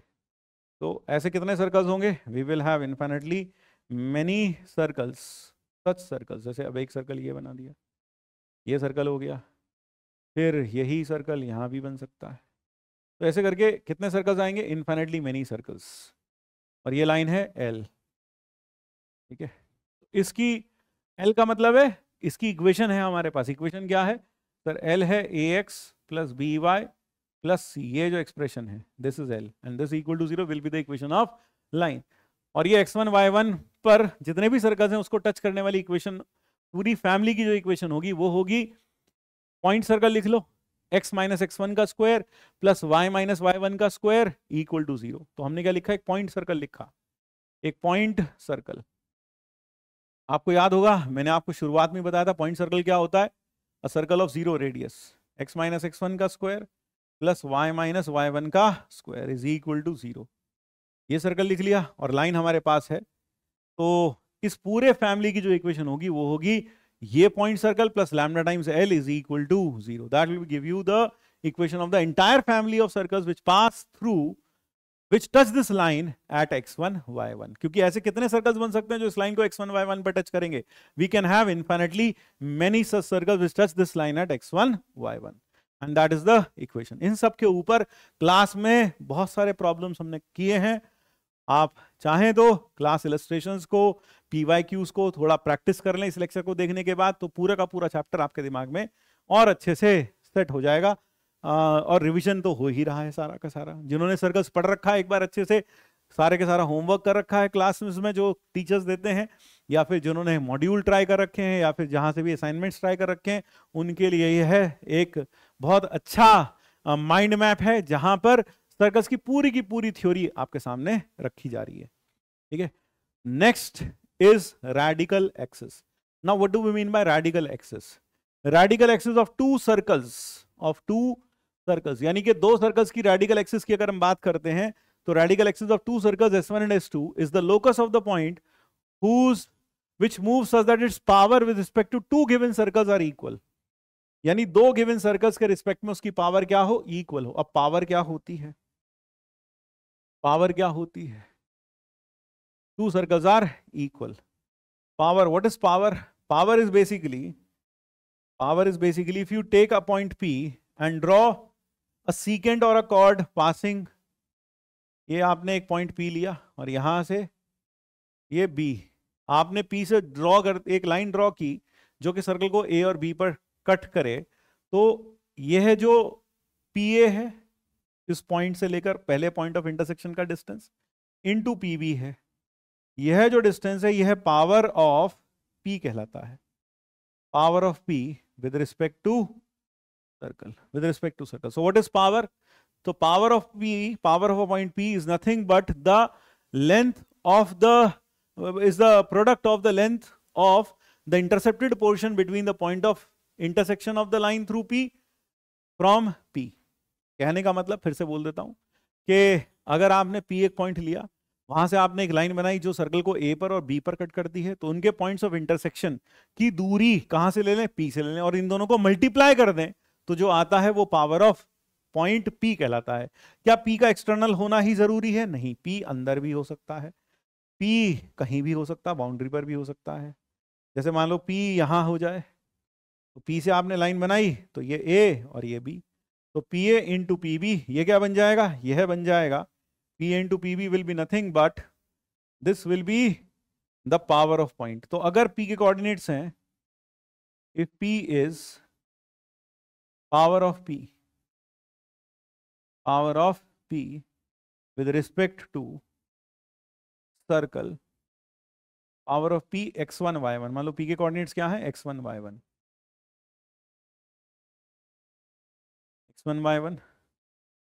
with respect to circle S equal to 0 is, इस सर्कल में ये x1 y1 डाल दो, is S of x1 y1 यानी कि S1। तो पावर S1, इसी को S1 बोला था हमने।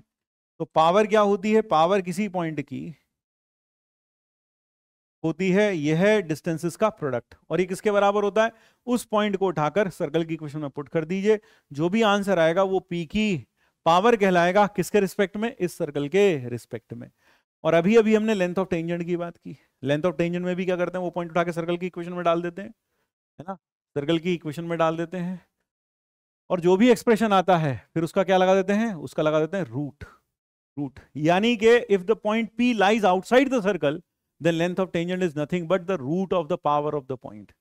यानी कि उस केस में अगर जो पावर ऑफ पॉइंट P है उसका रूट लगा दिया जाए, उसके ऊपर रूट लगा दिया जाए, then that will give you the length of tangent. ठीक है, अगर पॉइंट P एक्सटर्नल है ना, हाँ, तो पावर के ऊपर रूट लगा दिया that will give you the length of tangent in this case. लेकिन पावर के लिए पॉइंट P अंदर भी हो सकता है, बाहर भी हो सकता है, इनफैक्ट ऑन द सर्कल भी हो सकता है। ठीक है, तो अगर पॉइंट P सर्कल के अंदर है तब तो रूट S1 उस केस में लेंथ ऑफ टेंजेंट नहीं देगा, बल्कि वो तो डिफाइंड ही नहीं होगा रियल नंबर में। ठीक, और अगर पॉइंट P सर्कल पर है तो उस केस में पावर कितनी हो जाएगी, 0 हो जाएगी। क्योंकि अगर पॉइंट P सर्कल के ऊपर ही है तो उस केस में P और A एक ही हो जाएगा। P will be equal to है तो PA इंटू PB, तो PA का लेंथ कितना हो गया, 0, और इंटू PB तो ये हो गया, तो नेगेटिव 0 आ जाएगा इस केस में। इस केस में पावर कैसी आएगी, पॉजिटिव पावर आएगी, पॉजिटिव, और उसका रूट लगाने पर हमें लेंथ ऑफ टेंजेंट मिल जाएगा, लेंथ ऑफ टेंजेंट मिल जाएगा ड्रॉन फ्रॉम P। यानी इस केस में अगर मैं पावर का रूट लगा दूंगा तो मुझे ये लेंथ मिल जाएगा PT। यानी कहने का मतलब है PT बराबर रूट S1, PT बराबर रूट S1। लेकिन पावर क्या होती है, यानी मैं कह सकता हूं PT स्क्वायर बराबर S1, यानी PT की लेंथ ऑफ टेंजेंट का स्क्वायर बराबर S1, और S1 किसके बराबर है, PA इंटू PB के। ये थ्योरम शायद आपने क्लास 10th में भी पढ़ी हो कि किसी भी पॉइंट से अगर हम सीकेंड बनाएं तो PA इंटू PB बराबर होता है PT स्क्वायर। वो यहाँ भी प्रूव हो जाती है बात। बाकी हमने क्लास में बहुत अच्छे से ये सब चीजें बता रखी हैं। तो पावर कुल मिला के आपको समझ में आनी चाहिए कि पावर क्या होता है ना। पॉइंट P लिया, लाइन बनाई, PA इंटू PB किया तो दैट गिव्स यू पावर, और उसकी वैल्यू कैसे मिलती है, S1। उस पॉइंट को उठा के सर्कल की इक्वेशन में डाल दो। अगर पॉइंट बाहर है पावर पॉजिटिव, अगर पॉइंट अंदर है तो आप पाएंगे power will be negative. Power negative क्यों होगी, मुझे कमेंट बॉक्स में नीचे लिख के बताना। यहां पावर पॉजिटिव क्यों होगी, ये भी मुझे नीचे कमेंट बॉक्स में लिखकर बताना। पावर 0 होगी इस केस में, है ना, वो तो मैं बता चुका। तो पावर पॉजिटिव क्यों होगी और नेगेटिव क्यों होगी, ये मुझे नीचे कमेंट बॉक्स में आप लिख के बताना। तो फिलहाल अगर एक पॉइंट P इस तरह से चले कि उसकी पावर्स दो सर्कल से रिस्पेक्ट में बराबर रहें, तो जो उसका लोकस होगा that will be called as the radical axis. तो रेडिकल एक्सिस दो सर्कल्स के रिस्पेक्ट में रेडिकल एक्सिस हो गई। एक ऐसे सर्कल की, एक ऐसे पॉइंट की लोकस, एक ऐसे पॉइंट का लोकस जिसकी पावर दो सर्कल्स के रिस्पेक्ट में बराबर रहे। तो जो रेडिकल एक्सिस होती है वो ऐसे पॉइंट का लोकस होता है जिससे बनी हुई, जिसके रिस्पेक्ट में, जिस पॉइंट के रिस्पेक्ट में दोनों सर्कल्स के रिस्पेक्ट में पावर्स कैसी हो, इक्वल हो। यानी कि अगर हम यहां ये बना दें तो PA1B1 is equal to PA2B2, ऐसा होना चाहिए।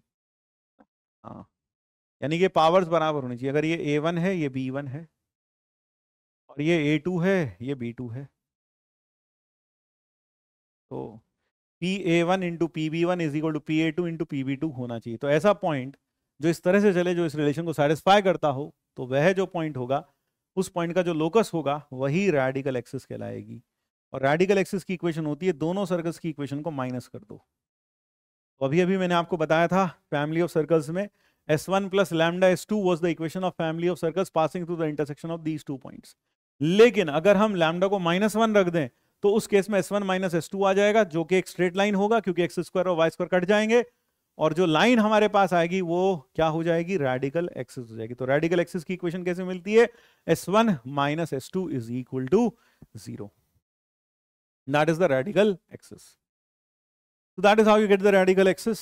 फिर if two circles intersect, radical axis is the common chord. ध्यान रखिए, अगर दो सर्कल्स इंटरसेक्ट करते हैं तो S1 माइनस S2 से जो हमें लोकस मिलता है वो एक स्ट्रेट लाइन मिलती है, और वो क्या होगी, रेडिकल एक्सिस होगी। और इस केस में रेडिकल एक्सिस जो है वो क्या बन जाती है, कॉमन कॉर्ड, अगर दो सर्कल्स एक दूसरे को इंटरसेक्ट करते हैं। So if two circles intersect then the radical axis is the common chord. Radical axis common chord बन जाएगी। क्यों, क्योंकि यह पॉइंट इसकी पावर इस सर्कल के रिस्पेक्ट में और इसकी पावर इस सर्कल के रिस्पेक्ट में 0 होगी। बिल्कुल, क्यों? ये पॉइंट सर्कल पर ही है। इसी तरह से इस पॉइंट की पावर इस सर्कल के रिस्पेक्ट में और इस सर्कल के रिस्पेक्ट में भी 0 होगी। यानी ये दोनों पॉइंट्स ऐसे पॉइंट्स हैं जिनकी पावर्स दोनों सर्कल के रिस्पेक्ट में बराबर है। यानी जो रेडिकल एक्सिस है वो इस पॉइंट से और इस पॉइंट से पास जरूर करेगी, क्योंकि रेडिकल एक्सिस पे वो सारे पॉइंट्स लाई करते हैं जिनकी पावर्स दोनों सर्कल के रिस्पेक्ट में सेम होती है। और क्योंकि इन दोनों की पावर सर्कल के रिस्पेक्ट में सेम है तो डेफिनेटली रेडिकल एक्सिस इन दोनों पॉइंट से पास करेगी। सो this is the radical axis and which is nothing but the common chord. अगर दो सर्कल टच करते हैं, अगर दो सर्कल्स टच करते हैं तो उस केस में जो रेडिकल एक्सिस होगी that will be the common tangent. So if two circles touch each other externally or internally, then in both the cases the radical axis becomes their common tangent. radical axis क्या बन जाती है? common tangent बन जाती है। यह important बात है, यह इंपॉर्टेंट बात है, ठीक है। radical axis is always perpendicular to the line joining the centers of the two circles. दो सर्कल्स के सेंटर्स को ज्वाइन करने वाली लाइन के परपेंडिकुलर होती है हमेशा रेडिकल एक्सिस। आपको पता है रेडिकल एक्सिस की इक्वेशन मैंने आपको बताई, S1 minus S2 is equal to 0। तो जब आप रेडिकल एक्सिस की इक्वेशन लिखोगे तो देखो जरा, रेडिकल एक्सिस की जो इक्वेशन लिखोगे, एक्स स्क्वायर से एक्स स्क्वायर कट जाएगा, वाई स्क्वायर से वाई स्क्वायर कट जाएगा, 2g1 minus g2 into x, 2f1 minus f2 into y, c1 minus c2, that will be the equation of radical axis. और अगर आप इसका slope देखेंगे तो स्लोप लिखेंगे this upon g1 minus g2 है, ये g1 माइनस g2 ना, और plus 2f1 minus f2, 2f1 minus f2, तो इसका जो स्लोप आएगा वो आ जाएगा g1 माइनस g2 और 2f1 माइनस f2। तो स्लोप जब देखेंगे तो this upon this with a negative sign, और इसका स्लोप देखेंगे, दोनों को मल्टीप्लाई करेंगे तो आप पाएंगे आंसर कितना आ जाएगा, -1। करके देखो, अभी करके देखो, इसका स्लोप लिखो और C1 C2 का स्लोप लिख के देखो, ठीक है, और दोनों के स्लोप्स को मल्टीप्लाई करके देखो, देखो -1 आता है कि नहीं आता। तो वहां से तुम्हें समझ में आएगा कि रेडिकल एक्सिस जो होती है वो line joining the centre of the two circles के परपेंडिकुलर होती है, it is perpendicular to this. फिर next, radical axis need not always pass through the mid point of the line joining the centre of the two circles. कई लोग ये सोचते हैं जो रेडिकल एक्सिस होती है वह दोनों सर्कल्स के सेंटर को ज्वाइन करने वाली लाइन के बिल्कुल बीच जाती है, परपेंडिकुलर बाइसेक्टर होती है C1 C2 को। ऐसा होना जरूरी नहीं है। यानी ये मत मानिएगा कि अगर मैं इस पॉइंट को M कह दूं तो C1M will be equal to C2M, it is not necessary. ये बराबर तभी हो सकते हैं जब दोनों सर्कल्स का रेडियस इक्वल हो। तो if the two circles have equal radii only then the radical axis will be the perpendicular bisector of the line joining the centre of the two circles. फिर जो फिफ्थ पॉइंट है, इसके ऊपर JEE advance में भी problem आ चुका है, radical axis bisects the common tangent between the two circles. अगर दो सर्कल्स हैं, अभी अभी हमने कॉमन टेंजेंट पढ़ा, तो अगर कोई भी दो सर्कल्स हैं, उन दोनों की कॉमन टेंजेंट को, चाहे वो डायरेक्ट कॉमन टेंजेंट हो चाहे वो ट्रांसवर्स कॉमन टेंजेंट हो, दोनों टेंजेंट्स को बाइसेक्ट करती है कौन? Radical axis. तो radical axis bisects the common tangent of the two circles. तो जैसे यहां पर मान लीजिए जैसे ये है, तो this is the common tangent of the two circles, और जो हमारी रेडिकल एक्सिस होगी, suppose this is the radical axis, तो this radical axis will be bisecting both these parts. ये और ये और ये बराबर होंगे। मान लो यह पॉइंट है A, ये B, और ये C और ये D।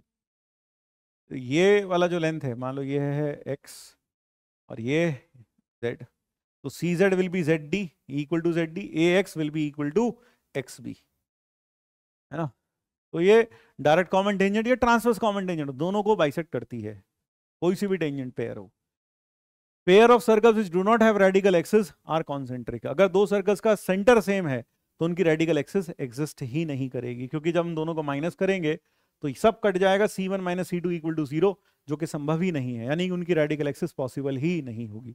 तो ऐसे दो सेट ऑफ सर्कल्स, दो सर्कल्स जिनकी रेडिकल एक्सिस पॉसिबल ही नहीं है, वो है concentric circles. If one circle is contained inside the other, then the radical axis passes outside the both the circles. यानी कि अगर एक सर्कल दूसरे सर्कल के अंदर कंटेन्ड है और वो दोनों कॉन्सेंट्रिक नहीं है, तब जो दोनों की रेडिकल एक्सिस होती है वो दोनों सर्कल के एक्सटीरियर से पास करती है। Then the radical axis of both the circles will pass through outside of both the circles, यानी रेडिकल एक्सिस ऐसे गुजरेगी।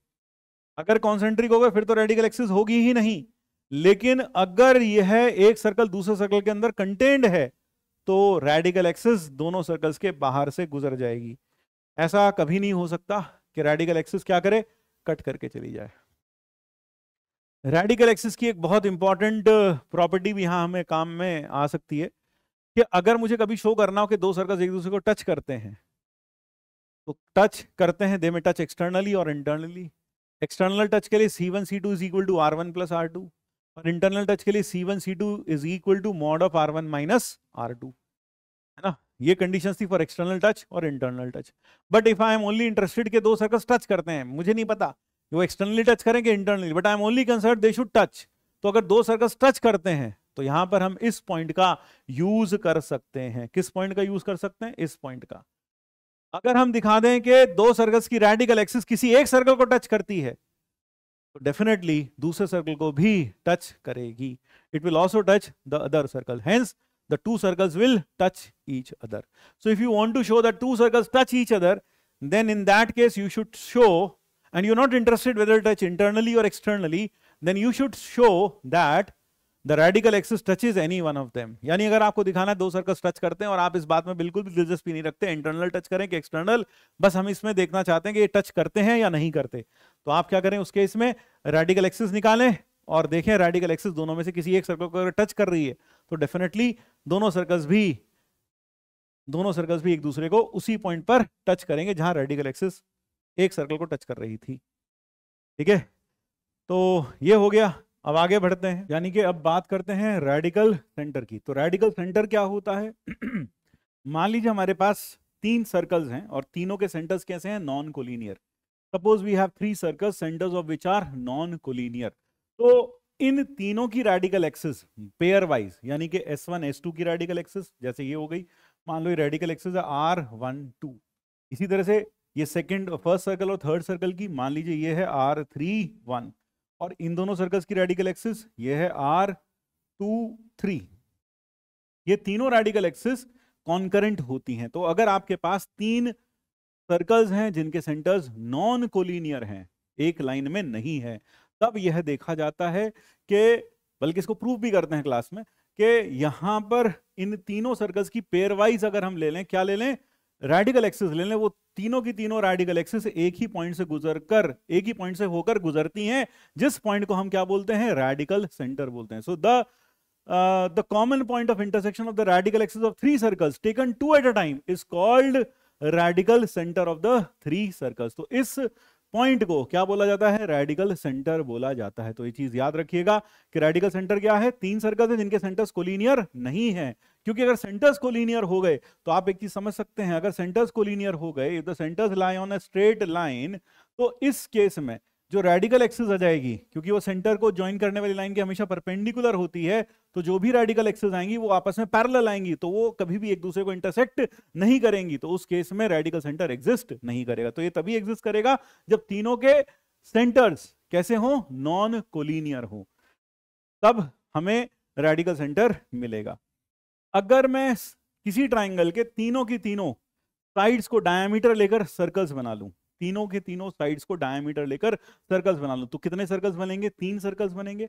अब इन तीन सर्कल्स की भी रेडिकल एक्सिस होंगी पेयर वाइज, और जब वो रेडिकल एक्सिस जो होंगी उनके कॉरस्पॉन्डिंग हमें फिर से यहां क्या मिलेगा? रेडिकल सेंटर मिलेगा। तो इस केस में यह देखा जाता है कि जो रेडिकल सेंटर है वो क्या हो जाता है? Orthocentre of the circle.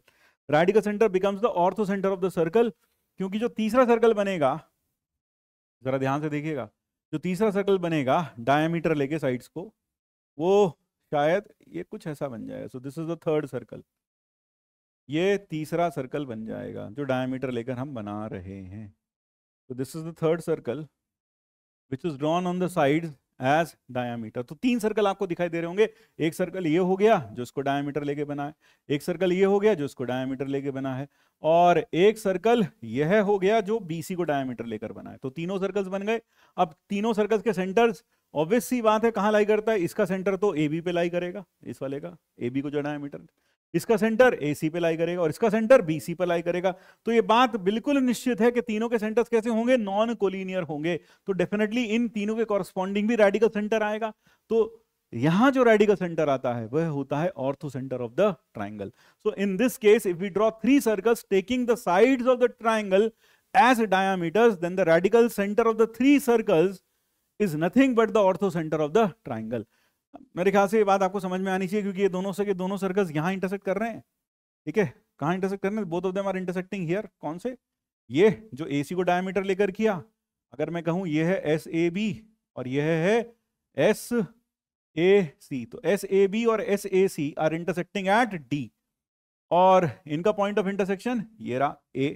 तो A और D दोनों पॉइंट ऑफ इंटरसेक्शन हमें पता है रेडिकल एक्सिस जो होती है वो क्या होती है, कॉमन कॉर्ड बन जाती है अगर दोनों सर्कल इंटरसेक्ट करते हैं। ये अभी हमने थोड़ी देर पहले पढ़ा था। तो इनकी जो रेडिकल एक्सिस होगी वो A से भी जाएगी और D से भी जाएगी। The radical axis will pass through A as well as D। यानी कि SAB और SAC की जो रेडिकल एक्सिस हो गई वो AD बन गई। वो क्या बन गई? AD।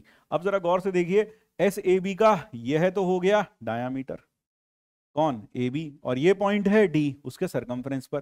तो ये एंगल कितना हो जाएगा? ये एंगल हो जाएगा 90 डिग्री।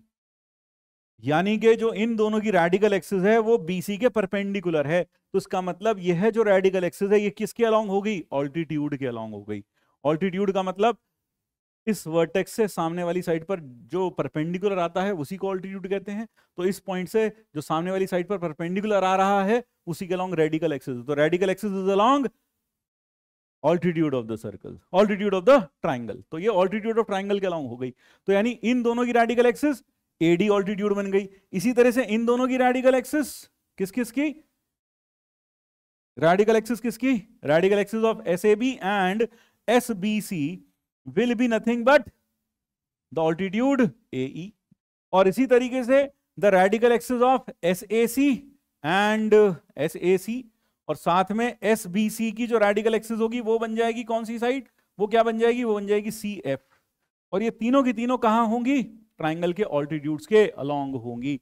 और ट्राइंगल के ऑल्टीट्यूड्स के अलोंग होंगी तो इन तीनों का जो पॉइंट ऑफ इंटरसेक्शन है ऑल्टीट्यूड्स का, इन तीनों के ऑल्टीट्यूड्स का जो पॉइंट ऑफ इंटरसेक्शन है वह ऑर्थो सेंटर होगा। लेकिन ये रेडिकल एक्सिस भी C के अलोंग है तो इनका point of intersection radical centre भी होगा।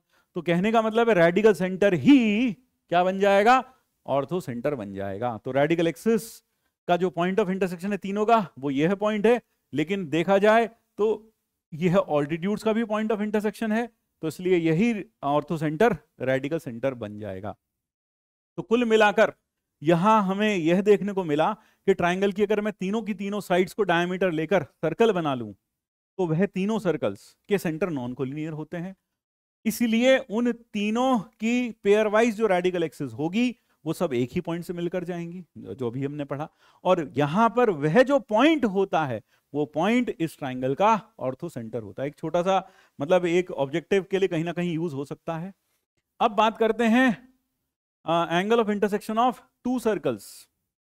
अगर मैं 2 सर्कल्स के एंगल ऑफ इंटरसेक्शन की बात करूं, अगर वो एंगल ऑफ इंटरसेक्शन 90 डिग्री हो तब उस केस में हम कहेंगे दोनों सर्कल्स एक दूसरे के क्या हैं? ऑर्थोगोनल। पहले तो हम देख लें कि angle of intersection of 2 circles हम कैसे लिख सकते हैं। जैसे मान लीजिए आपके पास यह 2 सर्कल्स हैं, यह 2 सर्कल्स हैं, ठीक है, और इन दोनों का इंटरसेक्शन एंगल कैसे निकालते हैं? जहां पर ये बना, ये हमने क्या बना दिया? ये हमने बना दिया पहले वाले पे टेंजेंट, और यह बना दिया दूसरे वाले पर टेंजेंट। ये दूसरे वाले सर्कल पर tangent at the point of intersection, यहां पर टेंजेंट बना दिया।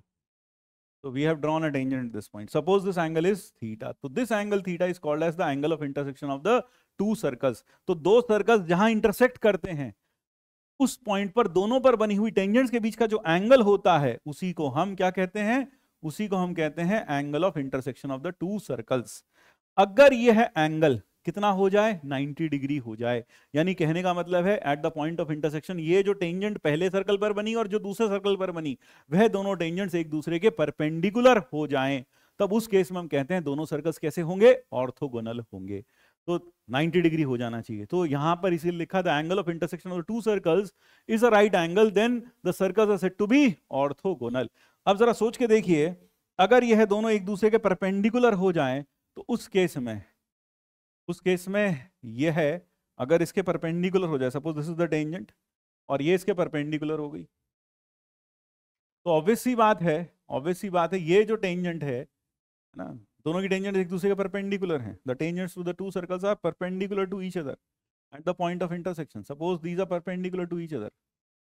ये एंगल कितना है, मान लीजिए 90 डिग्री का एंगल है।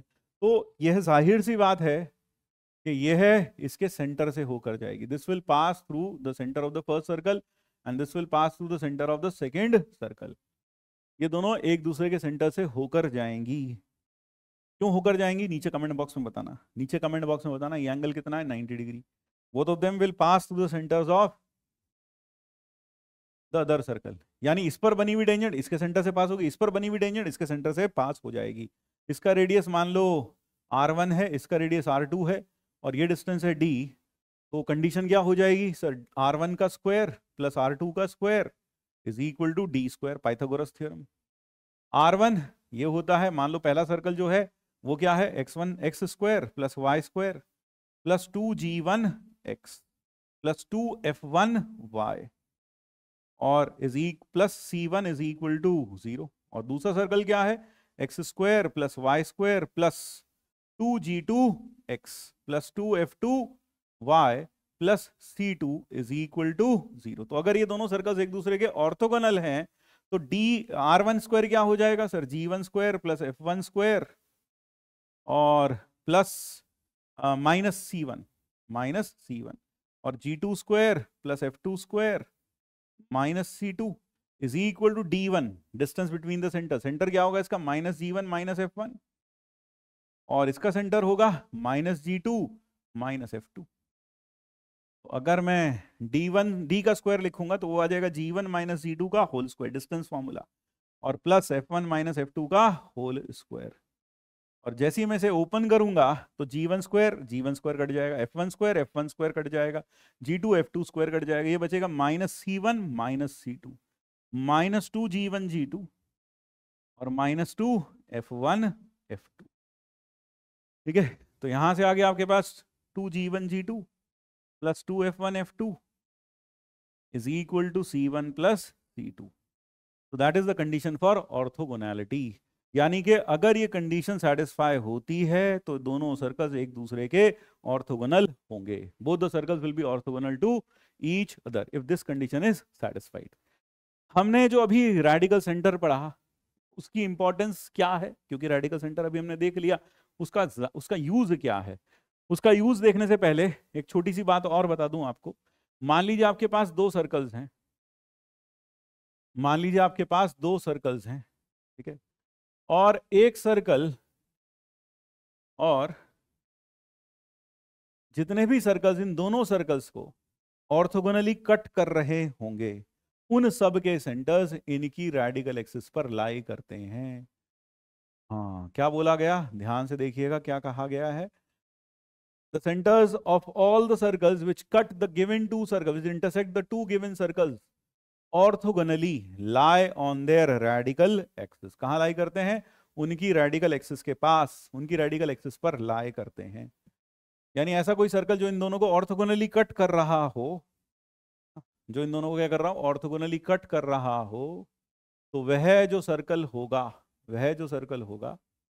सर्कल का जो सेंटर होगा वो हमेशा किस पर लाई करेगा, that will lie on the radical axis, वो रेडिकल एक्सिस पर लाई करेगा। The centre of the circle which intersects two given circles orthogonally will lie on the radical axis. उसका जो सेंटर है वो रेडिकल एक्सिस पर lie करेगा। तो ये इसका प्रूफ भी हमने क्लास में करा है कि ऐसा क्यों होगा, we have proved this also. ठीक है, हाँ, तो यहाँ प्रूफ तो सारा का सारा नहीं किया जा सकता, लेकिन बस ये बताया जा सकता है, याद दिलाया जा सकता है आपको कि हाँ, जो भी सर्कल इन दोनों सर्कल्स को ऑर्थोगोनली कट कर रहा होगा तो वह जो सर्कल होगा वह सर्कल का सेंटर हमेशा रेडिकल एक्सिस पर लाई करेगा। That will lie on the radical axis, वो रेडिकल एक्सिस पे लाई करेगा। जैसे यहाँ पर इस पर टेंजेंट बनाएंगे तो इसके सेंटर से पास हो जाएगी, और यहाँ पर इस पर टेंजेंट बनाएंगे तो इसके सेंटर से पास हो जाएगी। इतना कुछ इस तरह से इसके सेंटर से पास हो जाएगी C2। तो centers of all the circles, centers of the circle which intersect two given circles orthogonally, center of circles which intersect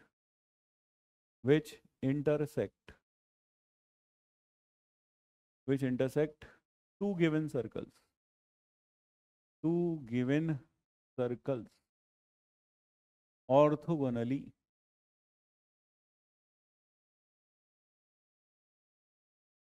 lie on their radical axis, उनके रेडिकल एक्सिस पर लाई करते हैं। अब यहां एक इंपॉर्टेंट बात, रेडिकल सेंटर का यूज क्या है। मान लीजिए हमारे पास 3 सर्कल्स हैं और हमें उन तीनों सर्कल्स को ऑर्थोगोनली कट करने वाला सर्कल चाहिए।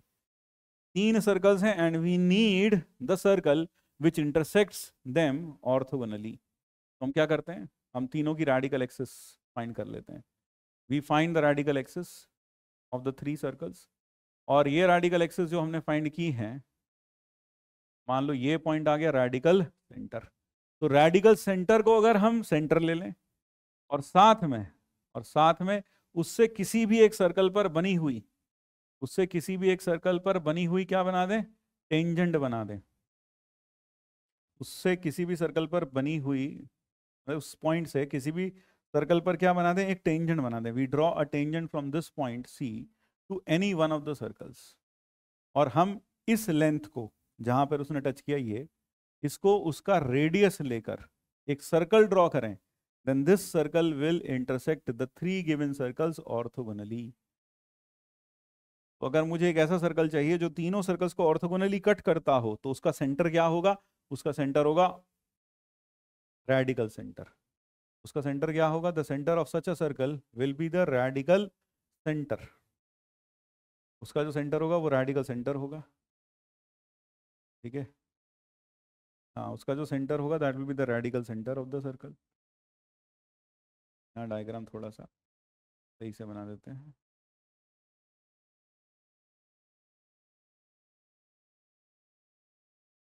तो ये कुछ ऐसा होगा, जो तीनों सर्कल्स को ऑर्थोगोनली कट कर रहा होगा, that circle will be nothing but it will be having the radical center as the center of as its center, और रेडियस क्या होगा, किसी भी एक सर्कल पर बनी हुई टेंजेंट का लेंथ के बराबर हो जाएगा। तो circle intersecting 3 given circles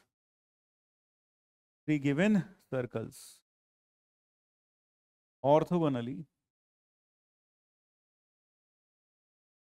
has center, कहां पर, has center at radical center,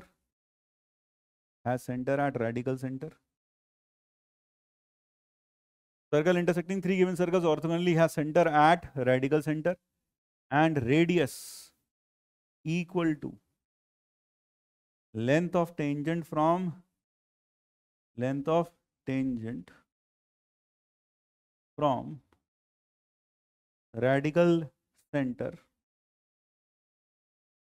radical center to any one of the 3 given circles, any one of the 3 given circles, यानी तीनों सर्कल्स में से किसी एक सर्कल पर बनी हुई टेंजेंट का जो लेंथ होगा वही उसका रेडियस बन जाएगा। तो यहां लास्ट में हमने 2 इंपॉर्टेंट बातें आपके सामने रखी। पहली बात ये, अगर 2 गिवन सर्कल्स हैं तो दोनों को ऑर्थोगोनली कट करने वाला जो सर्कल होगा उसका सेंटर किस पर लाई करेगा, रेडिकल एक्सिस पर लाई करेगा। और अगर मुझे 3 सर्कल्स को ऑर्थोगोनली कट करने वाला सर्कल चाहिए तो उसका जो सेंटर होगा वो इन तीनों सर्कल्स का रेडिकल सेंटर जो होगा वही उसका सेंटर होगा, और उसका रेडियस क्या होगा, इस पॉइंट से किसी भी सर्कल पर क्या बना लीजिए, टेंजेंट बना लीजिए। जाते जाते मैं आपसे एक प्रश्न पूछना चाहता हूं, जरूर से मुझे जवाब दीजिएगा कि रेडिकल एक्सिस में हमने आपको बताया था कि रेडिकल एक्सिस एक ऐसे पॉइंट का लोकस है जिससे ऐसे पॉइंट का लोकस है जिसकी पावर दो सर्कल्स के रिस्पेक्ट में इक्वल रहे, यानी PA1 into PB1 is equal to PA2 into PB2। ऐसे पॉइंट का जो लोकस होता है वह क्या कहलाता है? वह कहलाता है रेडिकल एक्सिस। क्या मैं यह भी कह सकता हूं it is defined as the locus of a point from which the tangents drawn to the two circles are equal? Two circles are equal, क्या मैं ऐसा कह सकता हूं या नहीं कह सकता? मुझे सोच के बताइएगा कि अगर किसी पॉइंट से दोनों सर्कल्स पर बनी हुई टेंजेंट का लेंथ इक्वल है तो उस पॉइंट का जो लोकस होगा वो रेडिकल एक्सिस होगा, रेडिकल एक्सिस कहलाता है। क्या यह कहना सही होगा या नहीं होगा? ये जरूर बताइएगा नीचे कमेंट बॉक्स में लिखकर, ठीक है। और ऐसा अगर कह सकते हैं तो फिर कब कह सकते हैं? क्या हर केस में ऐसा कह सकते हैं कि रेडिकल एक्सिस के हर पॉइंट से बने हुए टेंजेंट्स का लेंथ हमेशा बराबर होता है दोनों सर्कल्स पर? यानी कि रेडिकल एक्सिस पर अगर मैं कोई पॉइंट ले लूं, इससे मैंने इस पर टेंजेंट बनाया, इस पर टेंजेंट बनाया, दोनों का लेंथ हमेशा इक्वल होगा? क्या होगा या नहीं होगा? होगा तो कब होगा? वह पॉइंट कहां होना चाहिए? थोड़ा सोच के बताइएगा, ठीक है। क्योंकि सही परिभाषा तो यही है कि रेडिकल एक्सिस क्या है? ऐसे पॉइंट्स का लोकस इसकी पावर दोनों सर्कल्स के रिस्पेक्ट में कैसी रहनी चाहिए? इक्वल रहनी चाहिए।